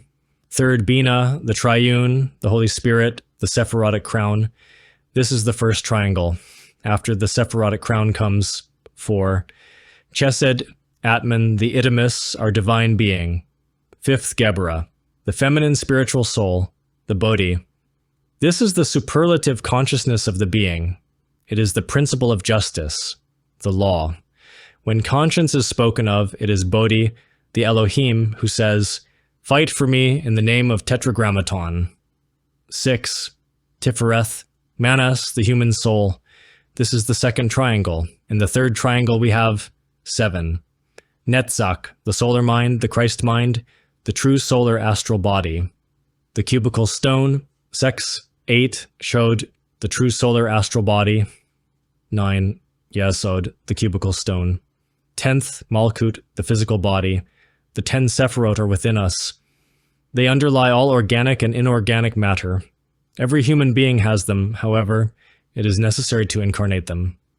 The Sephirot, once self-realized, shine within Atman like precious gems.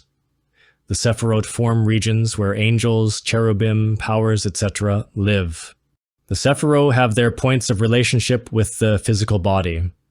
Katare, the crown, the upper part of the head. Hokema, the right side of the brain. Be'ena, the left side of the brain. Hesed, the right arm. Gebura, the left arm. Tiperet, within the heart. Netzach, within the right leg. Hod, within the left leg. Yesod, within the sexual organs. Malkut, within the feet. These are the Sephirotic points of contact within the physical body. The Sephirot are atomic. They are not atoms of carbon, oxygen, or nitrogen. They are atoms of a spiritual nature which belong to occult, esoteric, and spiritual chemistry. Sephirot are masculine, and there also exist Sephira, which are feminine. It is also the plural form of the word. Deep space, the magnetic fields, etc. constitute the neutral zone. This one will not find in books. It must be discovered for oneself. I speak to you from the direct mystical point of view. Arcanum number 11. Persuasion. Meanings: willpower, courage, magnanimity, tolerance in the face of tests, responsibility. Reversed meanings: overwhelming challenges, lack of will for self-discipline or perseverance. Attributes: Key 8, color yellow. Hebrew letter Tet. Letter number 9, symbol serpent, element fire, astrological sign Leo. Musical note E natural. Description of the card: in the waters of life, the cubical stone. Within the stone, the wading bird, and upon it, the dove of the Holy Spirit. In the middle section, a woman closes the jaws of a furious lion, indicating that this is superior to violence. Upon her head is the crown, and from her forehead rises the serpent, indicating mastery. The lion is the fire element. It also represents gold. In ancient times, the chariots of the kings were drawn by lions, and in esoteric symbolism, the chariot of war drawn by lions symbolizes the solar bodies. Esoteric meaning of the Arcanum. In the Kabbalah, card number 11 is known as persuasion. The hieroglyph of this Arcanum is a beautiful woman who tranquilly and with Olympian serenity closes the jaws of a furious lion with her very own hands. The thrones of the divine kings were adorned with lions of solid gold. Gold signifies the sacred fire of Kundalini. This reminds us of Horus, or Oruz, the gold. We need to transmute the lead of the personality into the gold of the spirit. This work is only possible in the laboratory of the alchemist. When the fledgling alchemist is crowned, they are transformed into a god of fire. They then open with their own hands the terrible jaws of the furious lion. The potable gold of alchemy is the sacred fire of the Holy Spirit. The fusion of the crossman and the triangle spirit, Arcanum number 12, would be impossible without potable gold. Number 11 breaks down Kabbalistically as follows. 1 + 1 = 2. The 1 is masculine, the 2 is feminine. 1 man + 1 woman equals 2 people united with the fire. The number 11 consists of 2 units, which Henry Kunrath translates in these 2 words. Coagula solve. We need to accumulate sacred fire and then learn to project it. The key is in the connection of the virile member with the genitalia muriales. The quietude of virile member and the genitalia muriales with an occasional gentle movement. To transmute the animal instincts into will, sexual passion into love, lustful thoughts into comprehension, and vocalizing the secret mantra. Man is a unit, woman another. This is the number 11 of the tarot. Only with a woman working in the great work can we incarnate the child of gold, Oruz, the verb, the great word. In this manner, then, the number 11 is the most multiplicable number. Arcanum number 12, the apostolate, the hanged man. Meanings: delays, waiting, illness, transition, sacrifice, divination. Reversed meanings. The reversed meanings of challenging cards tend to be beneficial. In this case, waiting periods are over, transitions are complete, and debts are being repaid. Description of the card. In the waters of life, the Pentacle of Solomon, a variant on the 6-pointed star. The 3 upper points represent the 3 traitors of Hiram Abif, the internal Christ, Judas, Pilate, and Caiaphas, desire, mind, and ill will. In the middle are 2 columns each with 9 rungs. This is the 9th sphere. Sex, we should remember that there are 9 heavens, the white column, and 9 infernal regions, the black column. We have to descend a rung in order to ascend one. Between the 2 columns, there is a man hanging by 1 foot with his hands tied together. With his feet, he forms a cross, and with his arms, the inverted triangle. This figure represents the fact that sex dominates reason. It is necessary to invert the symbol. Esoteric meaning of the Arcanum. Arcanum number 12 represents the 12 signs of the zodiac, the 12 apostles, the 12 tribes of Israel, the 12 hours of cooking of the alchemists, the 12 faculties hydrogen S112. Arcanum number 12 is the apostolate. The figure of a man hanging forms a triangle with the apex facing downwards, and his feet form a cross above the triangle. All of the work has as its objective to acquire the soul. That is, to achieve the ligament of the cross with the triangle. This is the great work. The 12th card of the tarot is sexual alchemy. The cross of man must unite with the triangle of the spirit by means of sexual fire. In the Chinese tradition, 10 trunks, shikan, and 12 branches are spoken of. That is to say, the 10 sephirot and the 12 faculties of the human being. It is necessary to know that the 7 chakras and the 5 senses are the 12 faculties. Unquestionably, the spinal column has 7 magnetic centers. These are the 7 chakras, or the 7 churches of the Apocalypse of St. John. 1.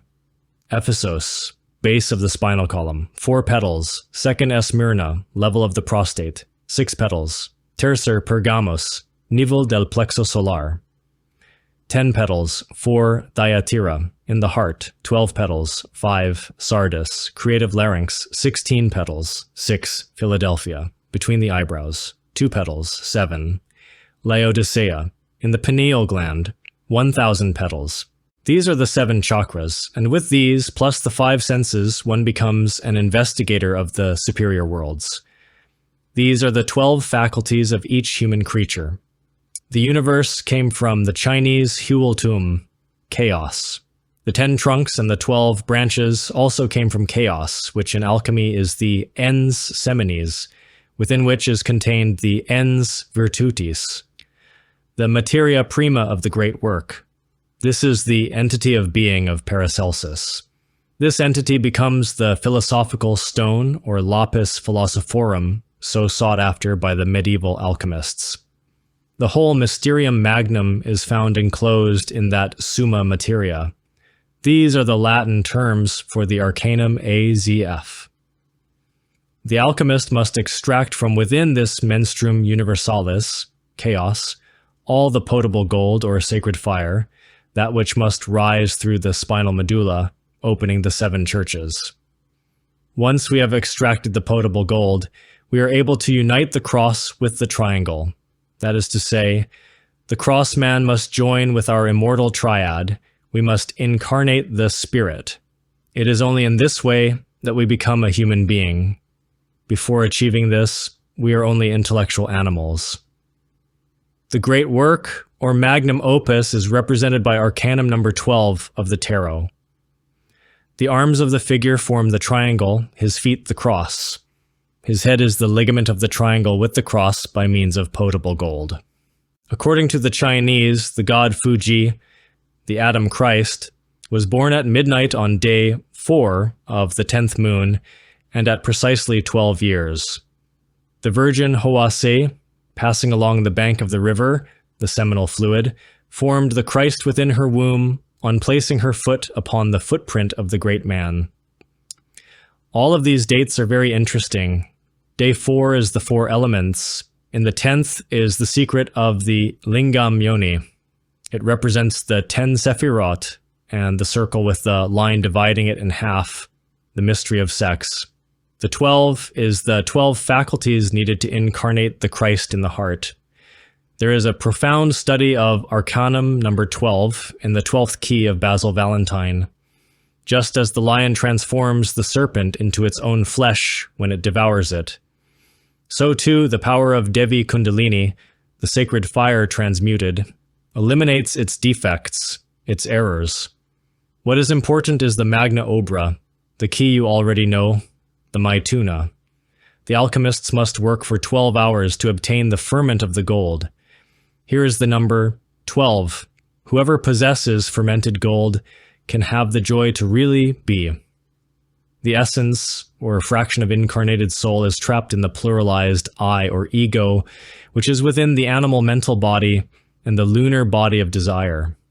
It manifests by means of the physical body. We differ from the animals only because of the intellect, because animals also have mind, but not the intellect. The authentic man needs to eliminate the ego and fabricate the solar bodies with the transmutation of HC12, 12 laws. The fabrication of the solar bodies has an intimate relationship with music and its 7 notes. Hydrogen C12 is produced in the human organism, being initiated from the process of digestion. Do, when the food is in the mouth. Re, when it reaches the throat. Mi, when it reaches the level of the lungs. Fo, when it reaches the stomach, spleen, and liver soul. When it reaches the solar plexus. La, when it reaches the colon and pancreas. And C, when hydrogen C12 is produced. After the note Si comes Do again, which corresponds to the next higher octave and another musical scale. C can be elevated to a higher musical octave by restraining the sexual impulse and ejaculation. This is how HC12 passes through to a second octave, giving rise to the solar astral body. Through a third shock, the hydrogen will pass to a third octave, which will give rise to the solar mental body. A fourth octave gives birth to the body of conscious will. All this work is with the Maituna. Once in possession of these 4 vehicles, our divine being will enter through the pineal gland, and we will then attain the second birth and become true men. Whilst we have the lunar animal bodies, we are still mere intellectual animals, only a chrysalis that has the potential to be transformed into a celestial butterfly. This is attained through super efforts. The nutriment of the physical body is in H48, 48 laws. If we conserve this hydrogen, it can be transformed into H24, 24 laws, which serves as nourishment for the solar astral body. This hydrogen, 24, is wasted with excessive work, futile efforts, desires, emotions, rages. H12 is the nourishment of the solar mental body. It is wasted with intellectual efforts. If we save it, H6 will be obtained to nourish the body of conscious will. Whoever has the superior existential bodies of the being has the right to incarnate his divine triad, Atman, Bodhi, Manas. Then it is said, a new son of man has been born, a master, a Mahatma. All of which is written in the apocalypses for the final days. We must inform humanity that the final days have already arrived. The whole of poor humanity is divided into 12 tribes. All of humanity develops and unfolds within the zodiacal matrix. The zodiac is a womb within which humanity is gestated. The 12 tribes can only receive the sign of God on their foreheads by practicing the Arcanum AZF, and I heard the number of them which were sealed, Apocalypse 7.4. And of the tribe of Judah were sealed 12,000, and of the tribe of Reuben were sealed 12,000. Of each one of the 12 zodiacal tribes, there are only 12,000 sealed. We have here Arcanum number 12 of the Tarot. We have here the ligament of the cross with the triangle. We have here sexual magic. We have here the realized work, the living man who touches the earth with no more than his thought. From each of the 12 tribes of Israel, only 12,000 sealed will be saved from the great cataclysm. This quantity is symbolic. Only they who have achieved the ligament of the crossman with the triangle spirit will be saved. We find the following dealing with the New Jerusalem. And it had a great and high wall, and it had 12 gates, the 12 zodiacal doors of the universe and in man. And at the gates 12 angels, zodiacal angels, and names written thereon which are the names of the 12 tribes of the children of Israel, the 12 types of humanity in accordance with the influence of the 12 zodiacal signs, Apocalypse 21st of December. As above, so below. Man has 12 faculties governed by 12 atomic angels. 12 zodiacal signs exist in starry space and in man. It is necessary to transmute the sexual energy and make it pass through the 12 zodiacal doors of the human organism. The prophet continued speaking of the 12 zodiacal doors in this way. On the east 3 gates, on the north 3 gates, on the south 3 gates, and on the west 3 gates. Apocalypse 21.13. And the wall of the city had 12 foundations, and in them the names of the 12 apostles of the Lamb. Apocalypse 21.14. The 12 zodiacal signs and the 12 energetic spheres which mutually penetrate and interpenetrate without confusion. Solar humanity is realized totally within the 12 planes. Arcanum number 12 is the foundation of the celestial Jerusalem. The 12th arcanum is the symbol of sexual alchemy. This is the sacrifice and the realized work. One must work with gold and silver. One must work with the moon and the sun to raise the celestial Jerusalem within each person. The gold and the silver, the sun and the moon, are the sexual forces of man and woman. In Arcanum 12 is enclosed all the science and philosophy of the great work. In the Christonic semen is hidden the living and philosophical secret fire. The mysticism of all the old initiates is that of sexual alchemy. The philosophy of sexual alchemy has its beginning in the school of the Essenes, in the school of Alexandria, in the teachings of Pythagoras, in the mysteries of Egypt, Troy, Rome, Carthage, Eleusis, in the wisdom of the Aztec, the Maya, etc. The science and systems of sexual alchemy must be studied in the books of Paracelsus, Nicholas Flamel, Raymond Lully, and others. We also find the procedures hidden behind the veil of the symbols contained in many of the inscrutable forms of the old hieroglyphs of many ancient temples, in the Greek and Egyptian myths, etc. You who seek initiation, you who read so much, you who live fluttering from school to school, always seeking, always desiring, always yearning, always longing. Tell me sincerely, have you already awakened Kundalini? Have you already opened the 7 churches of your spinal medulla? Have you incarnated the Lamb? Answer me, dear reader. Be sincere with yourself. Place your hand upon your heart and answer me with sincerity. Have you realized yourself? Are you certain that with your theories you will become a god? What have you achieved? What have you attained with all your theories? He who wants to self-realize needs a revolution of consciousness, to die, to be born, and to sacrifice. A revolution of consciousness when we decapitate the I. A revolution of consciousness when we make the solar bodies. A revolution of consciousness when we incarnate the being. Up until then, we do not have real existence. Arcanum number 13. Immortality. Death. Meanings. Death. Endings. The end of a cycle. Separation. Grief. Transition point. Transformation. Reversed meanings. Resistance toward change. Delayed change. Key attributes. Key. 13. Color, blue-green. Hebrew letter. Noon meaning fish. Letter number. 50. Astrological sign, Scorpio. Element, water.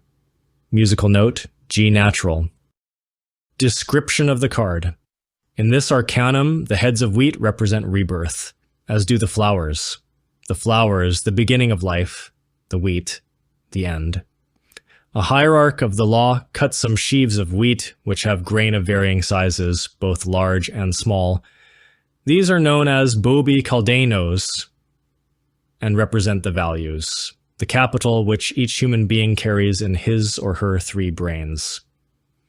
Intellectual, motor, instinctual, and emotional brain. He who carries small grain lives only a short while, dying within a few days, months, or in the first few years of life. One lives by thirds, and one dies by thirds. She who squanders their intellectual capital descends into madness, schizophrenia, etc. He who abuses his motor or movement center ends up being deformed, etc. She who misuses her emotional center suffers from ailments of the heart. This arcanum represents both the internal and the physical. It is the arcanum of Judas Iscariot, which represents the death of the ego. The scythe is the funeral symbol of the angels of death. Esoteric significance of the arcanum. Death is really the return to the womb. Life and death are 2 phenomena of the same thing, samsara, existence. Death is a subtraction of fractions. When the mathematical calculation ends, all that remains are the values of consciousness. The values of the personality are subtracted. For the personality of the defunct, there is no tomorrow. It has a beginning and an end. Trapped within the ego are the values of the consciousness. These, seen clairvoyantly, resemble a legion of phantoms. This is what continues. The return of the values is a mechanism of nature. The soul really does not return because man has not incarnated his soul. Only the values return. When the hour of death arrives, the angel of death attends the deathbed of the dying one, having the duty to cut the cord of existence. In the precise instant of exhaling the last breath, the angel of death removes the individual from their physical body, and with his scythe, cuts the silver cord.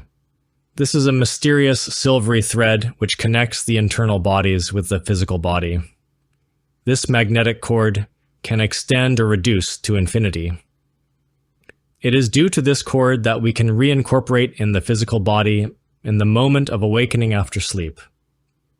The dying usually see the angel of death. They, when working, dress in funeral garb and take on a spectral, skeletal appearance, grasping the scythe with which they cut the silver cord. They assume this gloomy appearance only whilst working. Apart from this, they adopt very beautiful forms, at times of children, at times of ladies, or of venerable elders. The angels of death are never evil or perverse. They always work in accordance with the great law. Each one has his hour to be born and his exact moment to die. The angels of death are very wise. They develop and operate under the ray of Saturn. They know not only all that which is related to the commonplace and normal death of the physical body. These ministers of death are as well profoundly wise in all that which is related with the death of the pluralized I. Proserpina, the queen of the infernos, is also Hecate, the blessed goddess Mother Death, under whose direction the angels of death work. Mother Space, transformed into Mother Death, dearly loves her children, and for this reason, she takes them. The blessed goddess Mother Death has the power to punish us when we violate the law and authority to take our life. She is, indubitably, only one magnificent facet of our mystic dyad, a splendid form of our own being. Without her consent, no angel of death would dare to break the thread of life. The silver cord, the Antakarana. 3 human forms go to the grave. A, the physical body. B, the vital body or lingam sarira. And C, the personality. The physical body in a gradual process disintegrates within the grave. The vital body floats before the sepulchre, its phosphorescent specter at times being visible to persons who are very psychic. It disintegrates slowly as the physical body disintegrates. The personality is energetic, is formed during the first 7 years of childhood, and is strengthened with time and experiences. The personality is a child of its time, born in its time. There is no tomorrow for the personality of the defunct. After the death of the physical body, the personality is also within the grave, but it comes out when someone brings flowers, when some mourner visits. It moves about the cemetery and returns to its grave. Within the cemetery, it slowly disintegrates. That which continues, that which does not go to the grave, is the ego, the self, the myself, the I, which is a particular sum of I devils that personify our psychological defects. That which continues after death is not then very beautiful. That which is not destroyed along with the physical body is none other than a multitude of devils, of psychic aggregates, of defects. The only decent thing that exists within all those caverniculous entities that constitute the ego is the essence, the psyche, the buddhata. Normally these psychic aggregates function within the astral and mental worlds. Rare are those essences who are able to free themselves for a time from these subjective elements in order to enjoy a holiday in the causal world before returning to this vale of tears. This is, however, possible with the dissolution of the ego.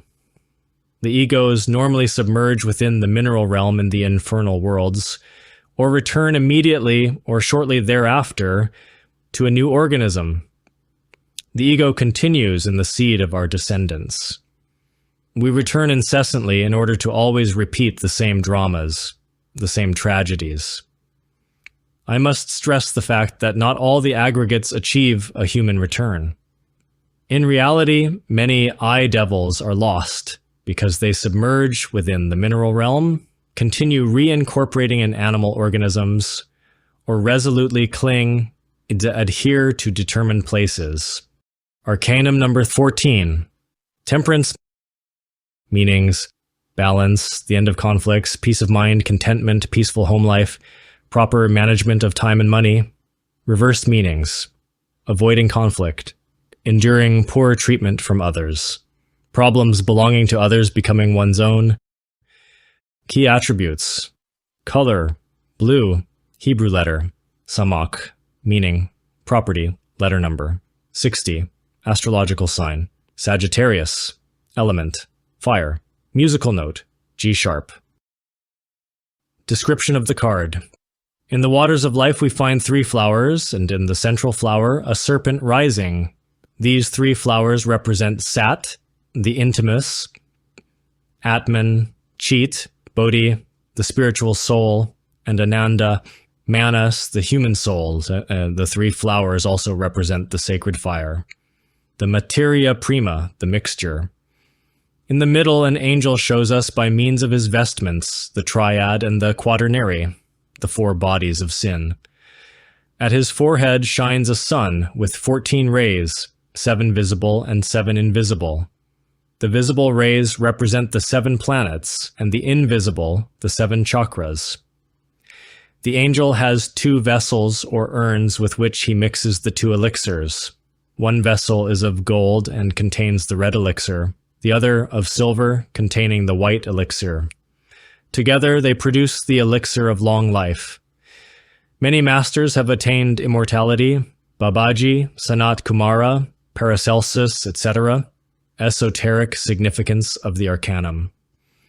In Arcanum number 14, there is an angel with a sun at his forehead and a vessel in each hand in the act of mixing the red elixir with the white elixir. The elixir of long life results from the mixture of these 2. It is, indubitably, this which the medieval alchemists so yearned for. The white elixir is woman and the red elixir is man, without which it is impossible to produce the elixir of long life. That of the woman emanates from the moon, and that of the man emanates from the sun. This is indicated by the colors. When the septenary man unites sexually with the septenary woman, an addition is made whose result is Arcanum number 14 of the tarot. It is valuable to mention in passing that man has 7 principles, the same as woman. It is the sexual center which is the most important and the fastest in the human being. The process of creating a new being is realized within the law of musical octaves. The 7 notes of the musical scale form the basis of all creation. If we transmute the creative energy, we initiate a new octave in the etheric world. The result of this is a vehicle with which we are able to consciously penetrate all the regions of the kingdom. A 3rd octave permits us to engender the true astral, the Christ astral. Upon reaching these levels, the old astral phantasm is reduced to an empty shell which, little by little, disintegrates. A 4th octave permits us to engender the Christ mind. This vehicle gives us true wisdom and unity of thought. Only he who engenders the Christ mind has the right to say, "I have a mental body." The current mental body is but a ghost of a facade. This becomes really a hollow shell when the true mind is born. It disintegrates and becomes reduced to cosmic dust. The 5th musical octave engenders the true causal body. On attaining these levels, we incarnate the soul. We then have real existence. Before this moment, we do not have real existence. In Chapter 15. Arcanum number 15. Passion. Meanings: bondage, karmic, partner, twin flame, limitation, burden, temptation, ordeal, addiction, manipulation, materialism, emerging shadow or ego gratification, ill will, reversed meanings. Released from bondage and attachments, independence, self-love, reclaimed willpower in the form of conquering addictions, attachments, and limitations. Description of the card. In the waters of life, the representation of Gebura, the law, the Typhon Baphomet, appears in the middle, holding the staff of command in his left hand and a rising serpent in his right. The right hand is masculine and the left is feminine. The breasts indicate that the figure is androgynous. Wisdom is covered by the apron, and from this same apron appears the tail. The face is deformed as a result of error and sin. The Baphomet has been represented as being of brass, which humanity has blackened because of degeneration. We must whiten the brass, the devil, who is the psychological trainer and guardian of the doors of the sanctuary. This is so that only the chosen may enter, they who have been able to overcome all of the tests set by the devil. Esoteric significance of the Arcanum. Arcanum number 15 of the tarot represents the male goat of Mendez, Lucifer, Typhoon Baphomet, the devil. The alchemist must steal the fire from the devil. When we work with Arcanum AZF, we steal the fire from the devil. In this way, we become gods. In this way, the 5-pointed star shines. The horns end in 6 points. Arcanum number 6 is sex, indicating that in sex is the liberation by means of chastity, or the enslavement of man by passion. There is a difference from Arcanum number 1. The right hand is elevated, and the left points towards the earth. The mystery of the Baphomet is sexual alchemy based on comprehension and transmutation of the creative energies. The Baphomet of the Templars must be read in reverse. Temo Hapab, being an anagram of the Latin words Templi Omun Hominun Pacis Abbas. With this is intended, the Father of the Temple, universal peace to men. Arcanum number 15 comes after Arcanum 13, which is the death of the eye, and after Arcanum number 14, which is temperance or moderation, the chastity, which is a result of the death of the ego. Arcanum number 15 is then the divine androgen who becomes resplendent, whitened brass. We know that the inner divine logoi is beyond the body, the emotions, and the mind. This, unquestionably, is that which is ineffable, is real. He projects his reflection, his particular shadow within us, here and now. Obviously, this shadow, this logoic reflection, is the psychological trainer, Lucifer the Tempter. Each of us has our own particular Lucifer. In the Egypt of the pharaohs, the midday sun, the sacred absolute sun, was always symbolized by Osiris, whilst his shadow, his reflection, his Lucifer, was allegorized by Typhoon. In the sacred temples of the old Egypt of the pharaohs, when the neophyte was at the point of being subjected to the tests of initiation, a master drew near to him and quietly murmured in his ear this mysterious phrase, "Remember that Osiris is a black god." This is clearly the specific color of darkness and of the Cumaean shadows of the devil, who was always offered black roses. It is also the color of primitive. Chapter 15. Arcanum number 15. Passion.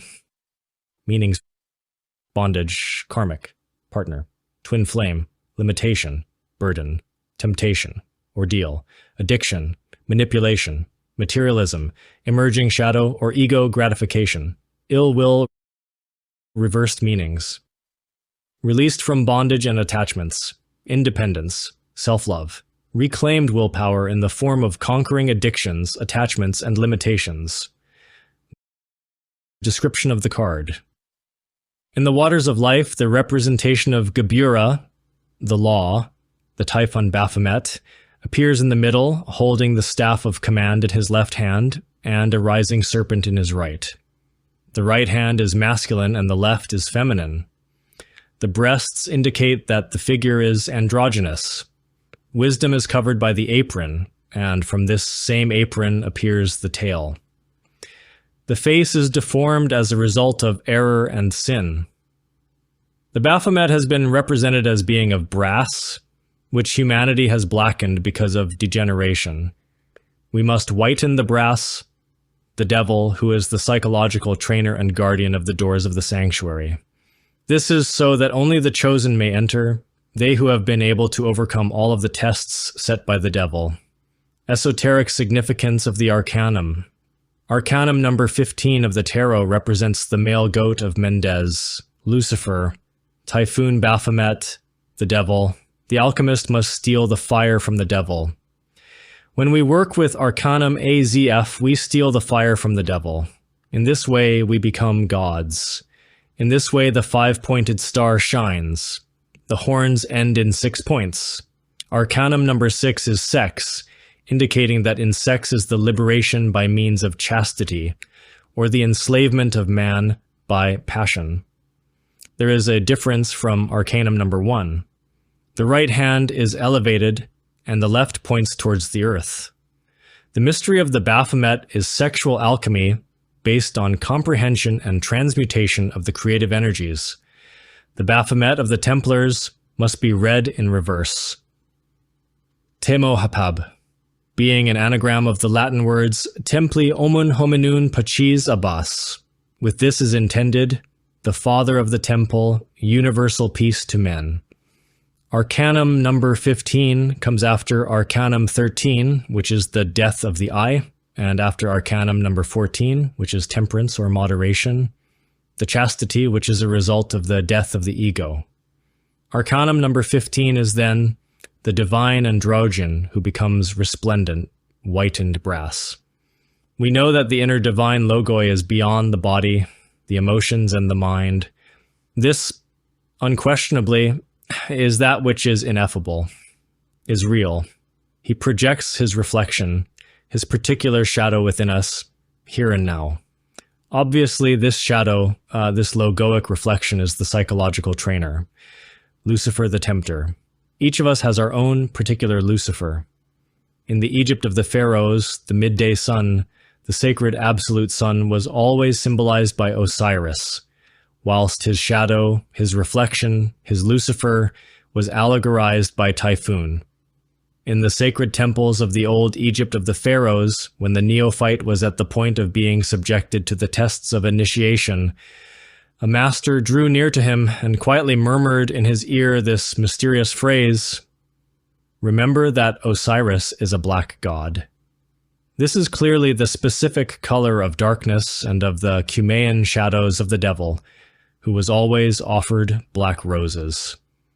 It is also the color of primitive chaos, where all the elements and seeds of life are totally mixed and muddled. The symbol of the earth element and of night, of the total death of all psychological elements, which in their conjunct constitute the myself. We need, with the utmost and unpostponable urgency, to whiten the devil, and this is only possible by fighting against ourselves, by dissolving that whole complex of psychic aggregates which form the I, the myself, the self. Only by dying within ourselves can we whiten the brass and contemplate the midnight sun, the Father. This means to overcome temptations and to eliminate each and every one of the inhuman elements that we carry within. Anger, avarice, lust, envy, pride, laziness, gluttony, etc., etc., etc. In the psychological gymnasium of human existence, a trainer is always needed. The divine demon mentioned so many times by Socrates, the very shadow of our individual spirit, is the most extraordinary psychological trainer who each one of us carries within. He places temptation in our path with the purpose of training us, educating us. Only in this way is it possible for the precious gems of virtue to appear within our psyche. I now ask myself, and I ask you, where is the evil of Lucifer? It is the results which speak. If there is no temptation, there is no virtue. The stronger the temptations, the greater the virtues. The important thing is not to fall into temptation, and for this reason we must pray to the Father, saying, "Lead us not into temptation." Only through struggle, contrast, temptation, and rigorous esoteric discipline can the flowers of virtue form in us. Lucifer as Ao, educator, mentor, is certainly something rare, unusual, extraordinary.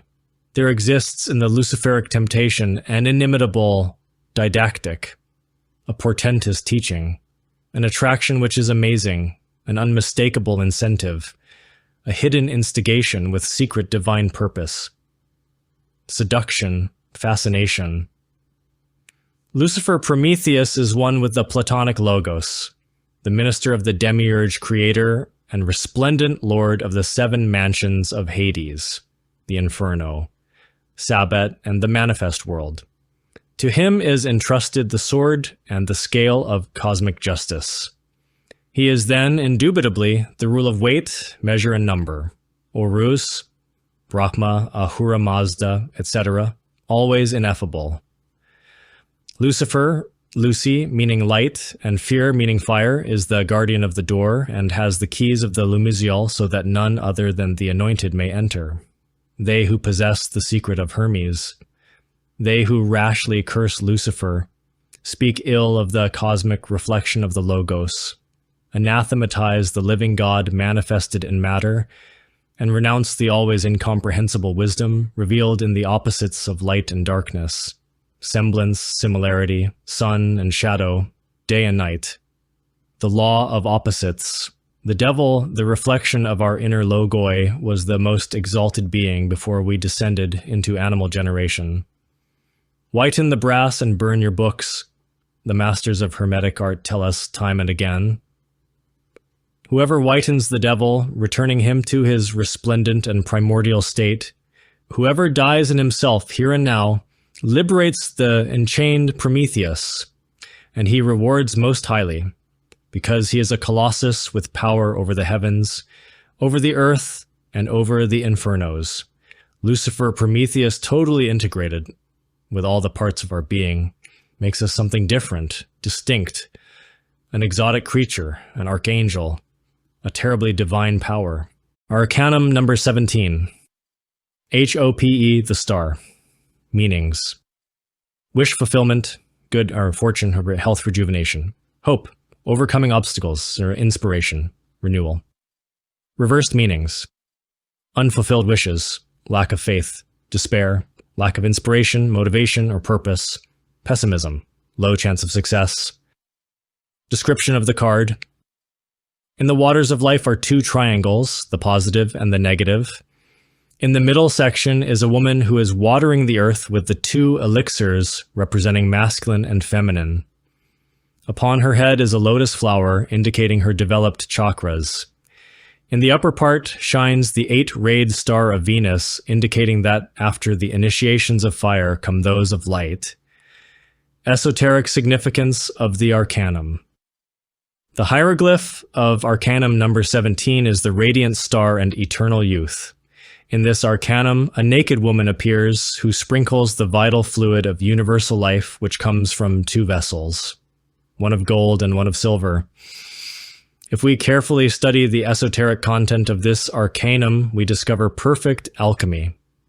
We need to work with the gold and the silver, with the sun and the moon, in order to incarnate the 8-pointed star, the morning star. Really, the 8-pointed star is Venus. Whoever obtains the Venustic initiation has the joy of incarnating the dragon of wisdom. The internal Christ. One must work with fire and water to receive the Venustic initiation. The star crucified upon the cross is the Christ of the Abraxas, the Son of Man, the Verb incarnated. There is documentation about Venus, the morning star, in the Apocalypse of St. John, and he that overcometh. I will give him the morning star. Apocalypse 2.26-28. I, Jesus, have sent mine angel to testify unto you these things in the churches. I am the root and the offspring of David and the bright and morning star. Apocalypse 22.16. Christ is the dawn star. When one receives the Venustic initiation, Christ enters the soul. When we decapitate and dissolve the I, the myself, we then receive the Venustic initiation. He who receives this incarnates his star. The star is the Son of Man. The truth. No one can seek the truth. The truth cannot be known by the eye. No one can search for that which they do not know. Satan, the I, the ego which we carry within, is unable to know the truth. The truth cannot be studied, read, or recognized by the mind. The truth is absolutely different from all that can be read, studied, or recognized by the mind. The truth advenes when we have decapitated and dissolved the I. The various truths of people are none other than projections of the mind. Decapitate your own I, dissolve it with rigorous purifications. In this manner, you achieve the Venustic initiation. Then you will incarnate the truth. The Verb will be made flesh in you. You will incarnate the Son of Man and receive the morning star. Everyone who wants to incarnate the star must work with the essence of life contained in the two sacred vessels which the naked woman of Arcanum 17 has in her hands. The star which guides us internally is the Father star. The important thing for us is to incarnate that Father star. Here we have the mystery of Arcanum 17, the essence contained in the vessels of gold and silver, when wisely combined and transmuted, enables us to achieve the incarnation of the star. The star crucified upon the cross is the Christ. Arcanum number 18, Twilight, the moon. Meanings: subconsciousness, false and illusory concepts, desire and fear, deception, feminine energy, intuition. Reversed meanings: regained clarity and certainty, sharp intuition. Description of the card: in the waters of life, a scorpion within an inverted triangle, signifying that with the spilling of the vessel of Hermes, we, like a scorpion, kill the Divine Mother. In the middle section are two pyramids, one black and one white, symbolizing the positive and the negative polarities. Two dogs or wolves, one black and the other white, howl at the moon. The white, symbolizing friendship, is positive, whilst the black is negative and symbolizes the psychological eye. They represent the terrible struggle between the tenebrous forces. The moon, in essence, represents sex. We have to work with the moon in order to convert it into the sun. The dog also represents the sexual instinct, and it is due to this that the dog takes us to the very doors of the Absolute. Esoteric significance of the Arcanum. It is necessary to study, analyze, and reflect profoundly on the esoteric content of this Arcanum. Arcanum number 18 is light and shadow, white magic and black magic. This is represented by the black dog and the white dog, the black pyramid and the white. By adding Kabbalistically the numbers of Arcanum 18, we find that 1 plus 8 equals 9, the ninth sphere. Sex. We have already said that within our planetary organism there are 9 interior strata. These are the 9 vaults of occult masonry. The 9th corresponds to the nucleus of the planetary organism, and then there is the sepulchre of Hiram Abiff, or Curum Osiris, who is the intimate Christ of each person who comes into this world. It is erroneous to consider or believe that the Christ is only Jeshua ben Pandira, which is the name of Jesus, the Christ who is undeniably the living incarnation of the Word, the Logos. All of us need to resuscitate that intimate Christ, and to achieve this, it is obvious that we must descend to the 9th sphere. Sex. Due to this, it is said that Hiram Abiff is in the 9th circle, in the 9th vault. We are all children of sex, and for this reason, in the Divine Comedy, we see the condemned with water up to their generative organs and weeping with tears which congeal in their eyes. This is because it is a veil of tears and afflictions. That the waters reach their generative organs is due to the fact that they are spermatic waters. We are all born and die weeping. If we add 9 plus 9, it equals 18. The 9 is contained twice in Arcanum 18. Between the two 9s there is a balance. One 9 is the positive aspect, and the other 9 is the negative aspect. The 18 is, however, essentially negative. Disastrous. Is the secret enemies of the Arcanum of Twilight. In the work in the 9th sphere, one has to struggle a lot because one has to learn to sublimate the sexual energy. This is the key or solution to all empires. In Arcanum 18, the 9th sphere is repeated twice. We already know that the number 1 is positive, and that the number 2 is negative.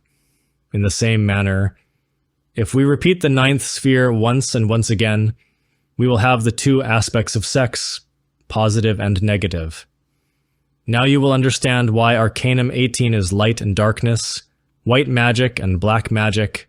In Arcanum 18, we find the secret enemies of initiation. Now we are going to study the symbolism of the dog. The dog participates in magic. It is a generous animal, which in ancient times was always consecrated to the god Mercury. The mercurial dog is strictly symbolic as it clearly allegorizes the sexual power. The high honor which the old hierophants of ancient Egypt awarded to the dog is quite clear. The sexual fire, the dog, the erotic instinct, is that extraordinary and marvelous agent which can transform us radically. The dog Cerberus is in the infernal worlds, and we must extricate him, steal him from the infernos. This means to liberate the sexual force. To take Cerberus from the dwelling of Pluto is urgent. Cerberus, prodigy of terror, with his barking, his 3 enormous blunt heads and collar entwined with serpents. He lives happily there, barking at the dead and filling them with terror. The dog, and the swan who flies above the waters of life signify the same as the dove, which is the same as the Egyptian ibis, the force of the Holy Spirit, the sexual force. In all, it is the vessel of Hermes which must be raised well and high. In the archaic doctrine, in occult wisdom, the guiding dog who leads the knight to the sanctum regnum is spoken of. There are times when the knight forgets the dog and believes that he can continue on the path without him. And it is not so. Sooner or later, when he feels stagnant, there remains no other remedy but to take hold of the dog. When we are at a standstill, it is he who shows us the path. We must take him from the abyss. One must not forget that 3-headed Cerberus pulls at the lead of his master, taking him securely by the path of escape, which leads to final liberation. Hercules took him from the abyss to serve as his guide, and we do the same when we attain chastity. Then, working in the forge of Cyclops, practicing sexual magic, transmuting our creative energies, we advance upon the path of the razor's edge to liberation. Woe to the knight who abandons his dog. He will lose his way and fall into the abyss of perdition. Unfortunately, the intellectual animal mistakenly called man hasn't attained chastity. That is to say, he has not taken Cerberus from the dominion of the infernos. This will now explain to you the reason why the defunct suffer in the Plutonian abysses when they hear Cerberus barking, the hound with 3 hungry jaws. We must never forget that Cerberus, the guard dog of the infernos, was affectionate to those who entered and mercilessly devoured those who tried to leave. The lost obviously suffer the insatiable thirst of lust in terrifying Tartarus. In Arcanum 18, we have to unleash bloody battles against the Tenebrous. Heaven is taken by storm. The valiant have taken it. In the internal worlds, the Tenebrous of Arcanum 18 violently attack the student. This path is filled with dangers both within and without. Many are they who begin, few are they who arrive. The majority stray onto the black path.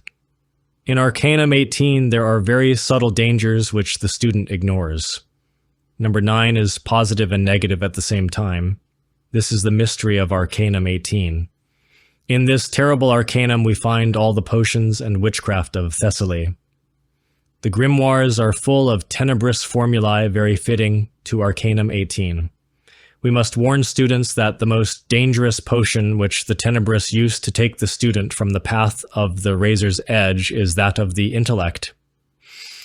To invite us to ejaculate the seminal fluid, or to lead us astray by making us consider schools, theories, sects, etc., etc. We must not forget that they who are misled adore the great beast and say, "There is nothing greater than the beast. Who could be superior to the beast?" Apocalypse 13:1-17. Here is wisdom. Let him that hath understanding count the number of the beast, for it is the number of a man, and his number is 666.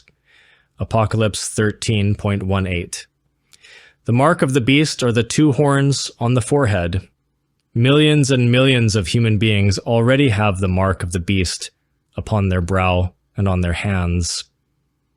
Almost all of the human population of this vale of tears already have the mark of the beast upon their forehead and upon their hands. All these souls will be lost if they do not complete the great work. From 1950, they have been entering the abyss. Human evolution has failed completely. The number of the great beast is 666.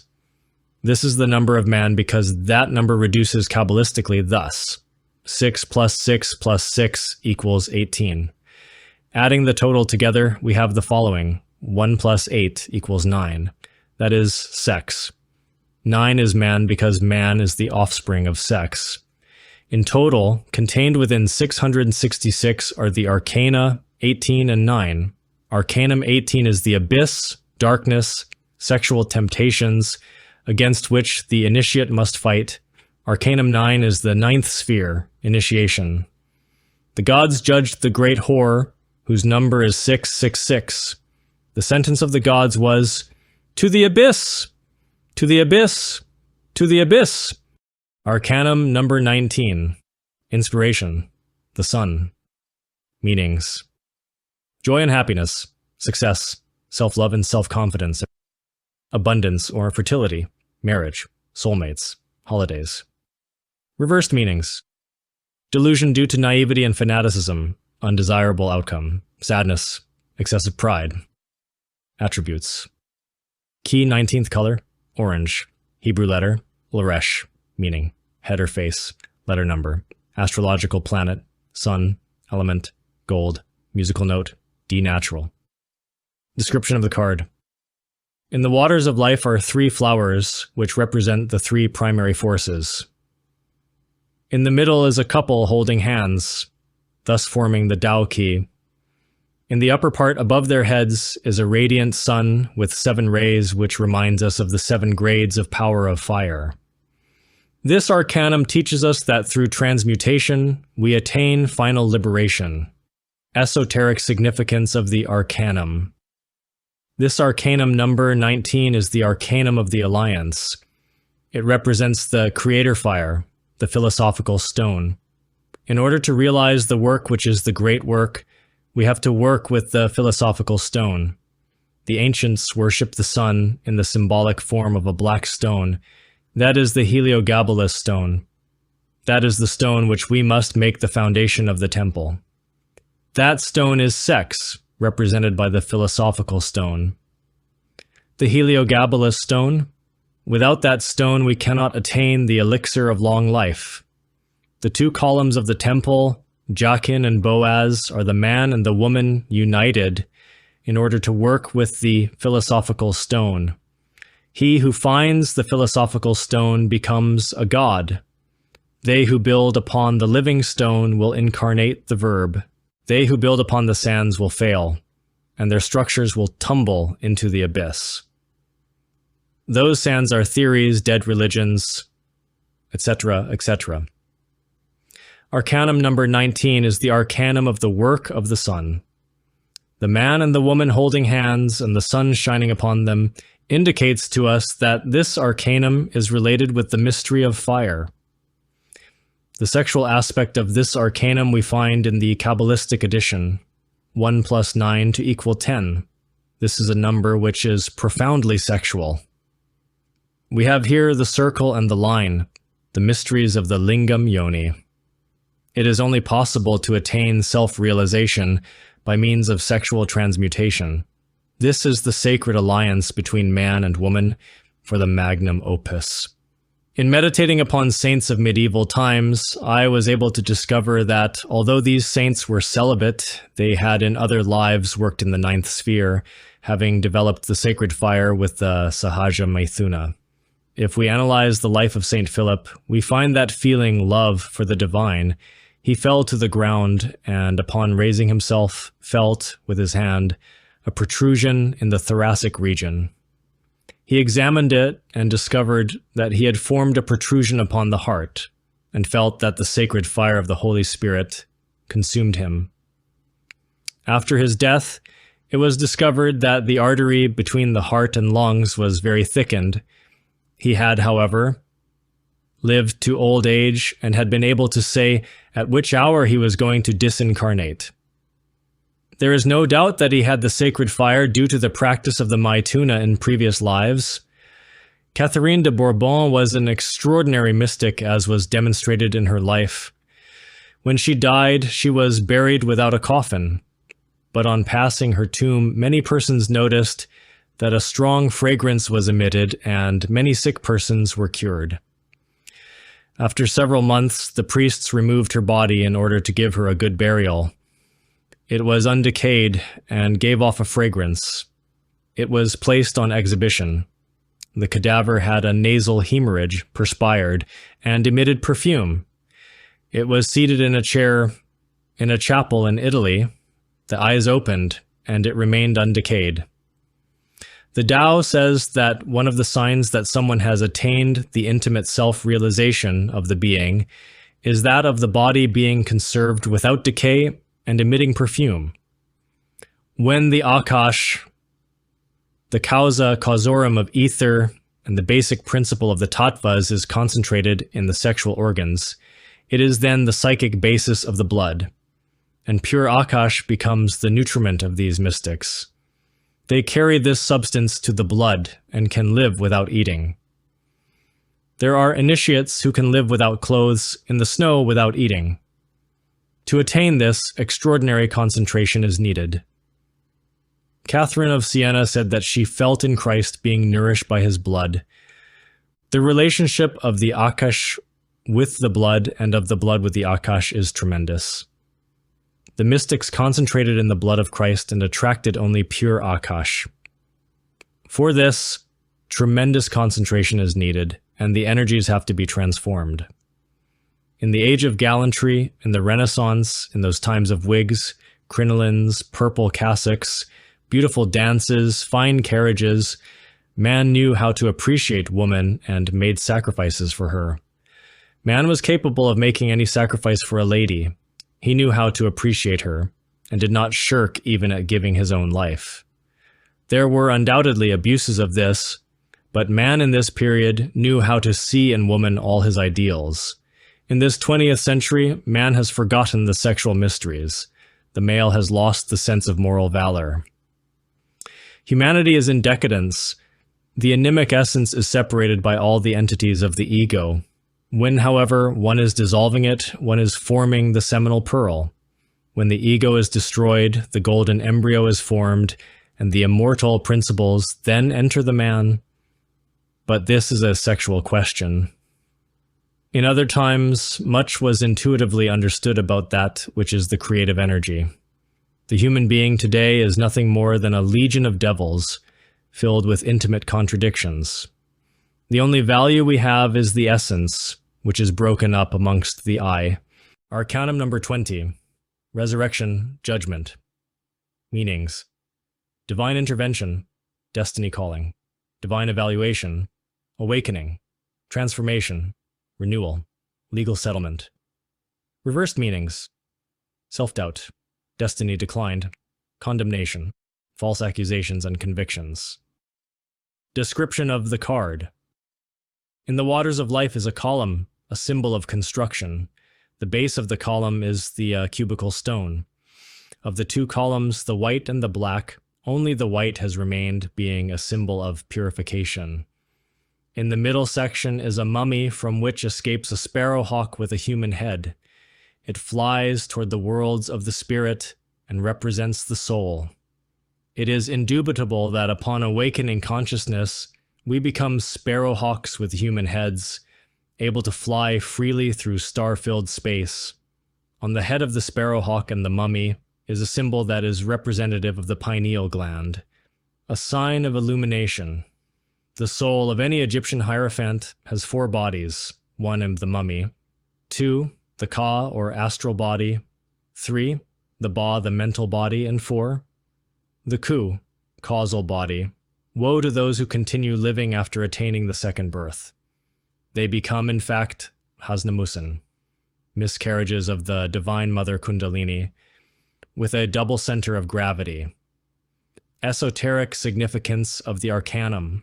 Arcanum number 20 is the resurrection. For there to be resurrection, there needs to have previously been death. Without it, there is no resurrection. How beautiful it is to die from instant to instant. It is only with death that the new comes. We need to die from moment to moment if we truly want to individualize ourselves. The pluralized I excludes all individuality.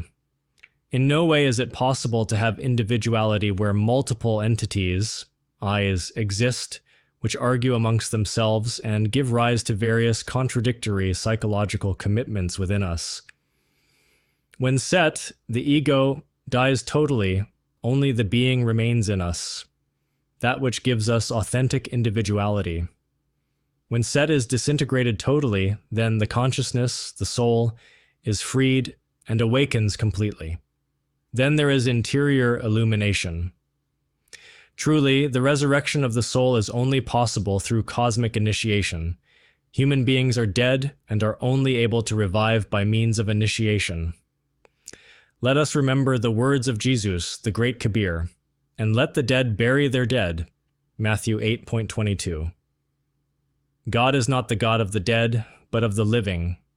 Matthew 22:23-32. Just as there exist three basic types of energy, masculine, feminine, and neutral, so too does there exist three types of resurrection. First, spiritual resurrection. Second, resurrection with the body of liberation. And third, resurrection with the physical body. No one may pass through the second and third types of resurrection without having passed through spiritual resurrection. First, spiritual resurrection is achieved with initiation. We must resuscitate spiritually. First in the fire and then with the light. That is to say, first we raise the 7 serpents of fire and then the 7 serpents of light, attaining the Gnostic initiation and spiritual resurrection. Second, resurrection with the body of liberation.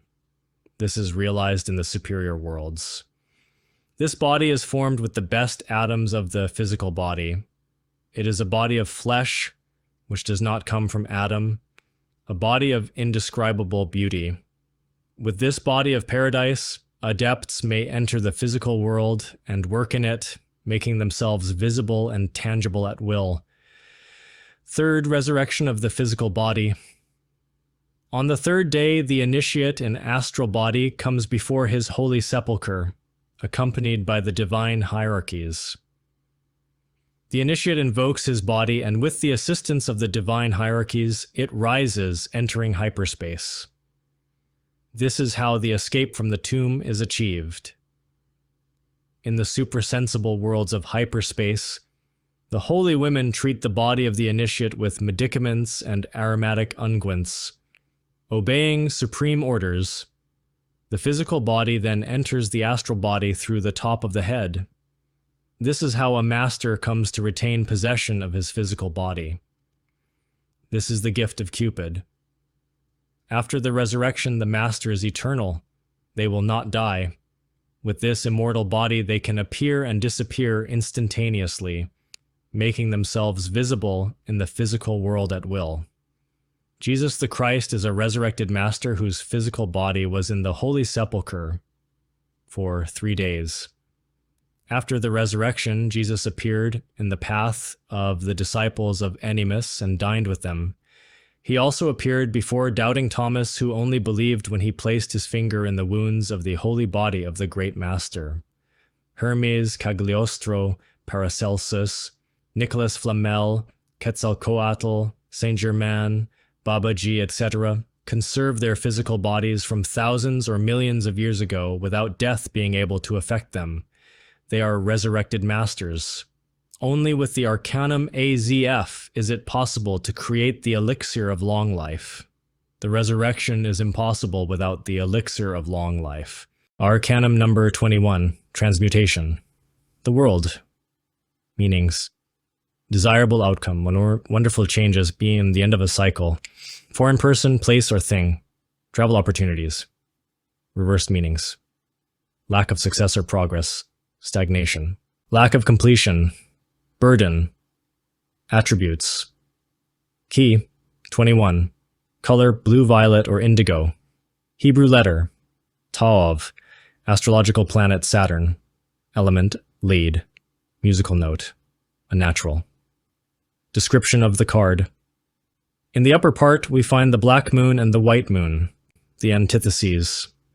In the middle section, a magician with the staff of the patriarchs in one hand and the ansate, or Tao cross, in the other hand. He is found standing upon a crocodile which waits with open jaws to devour him.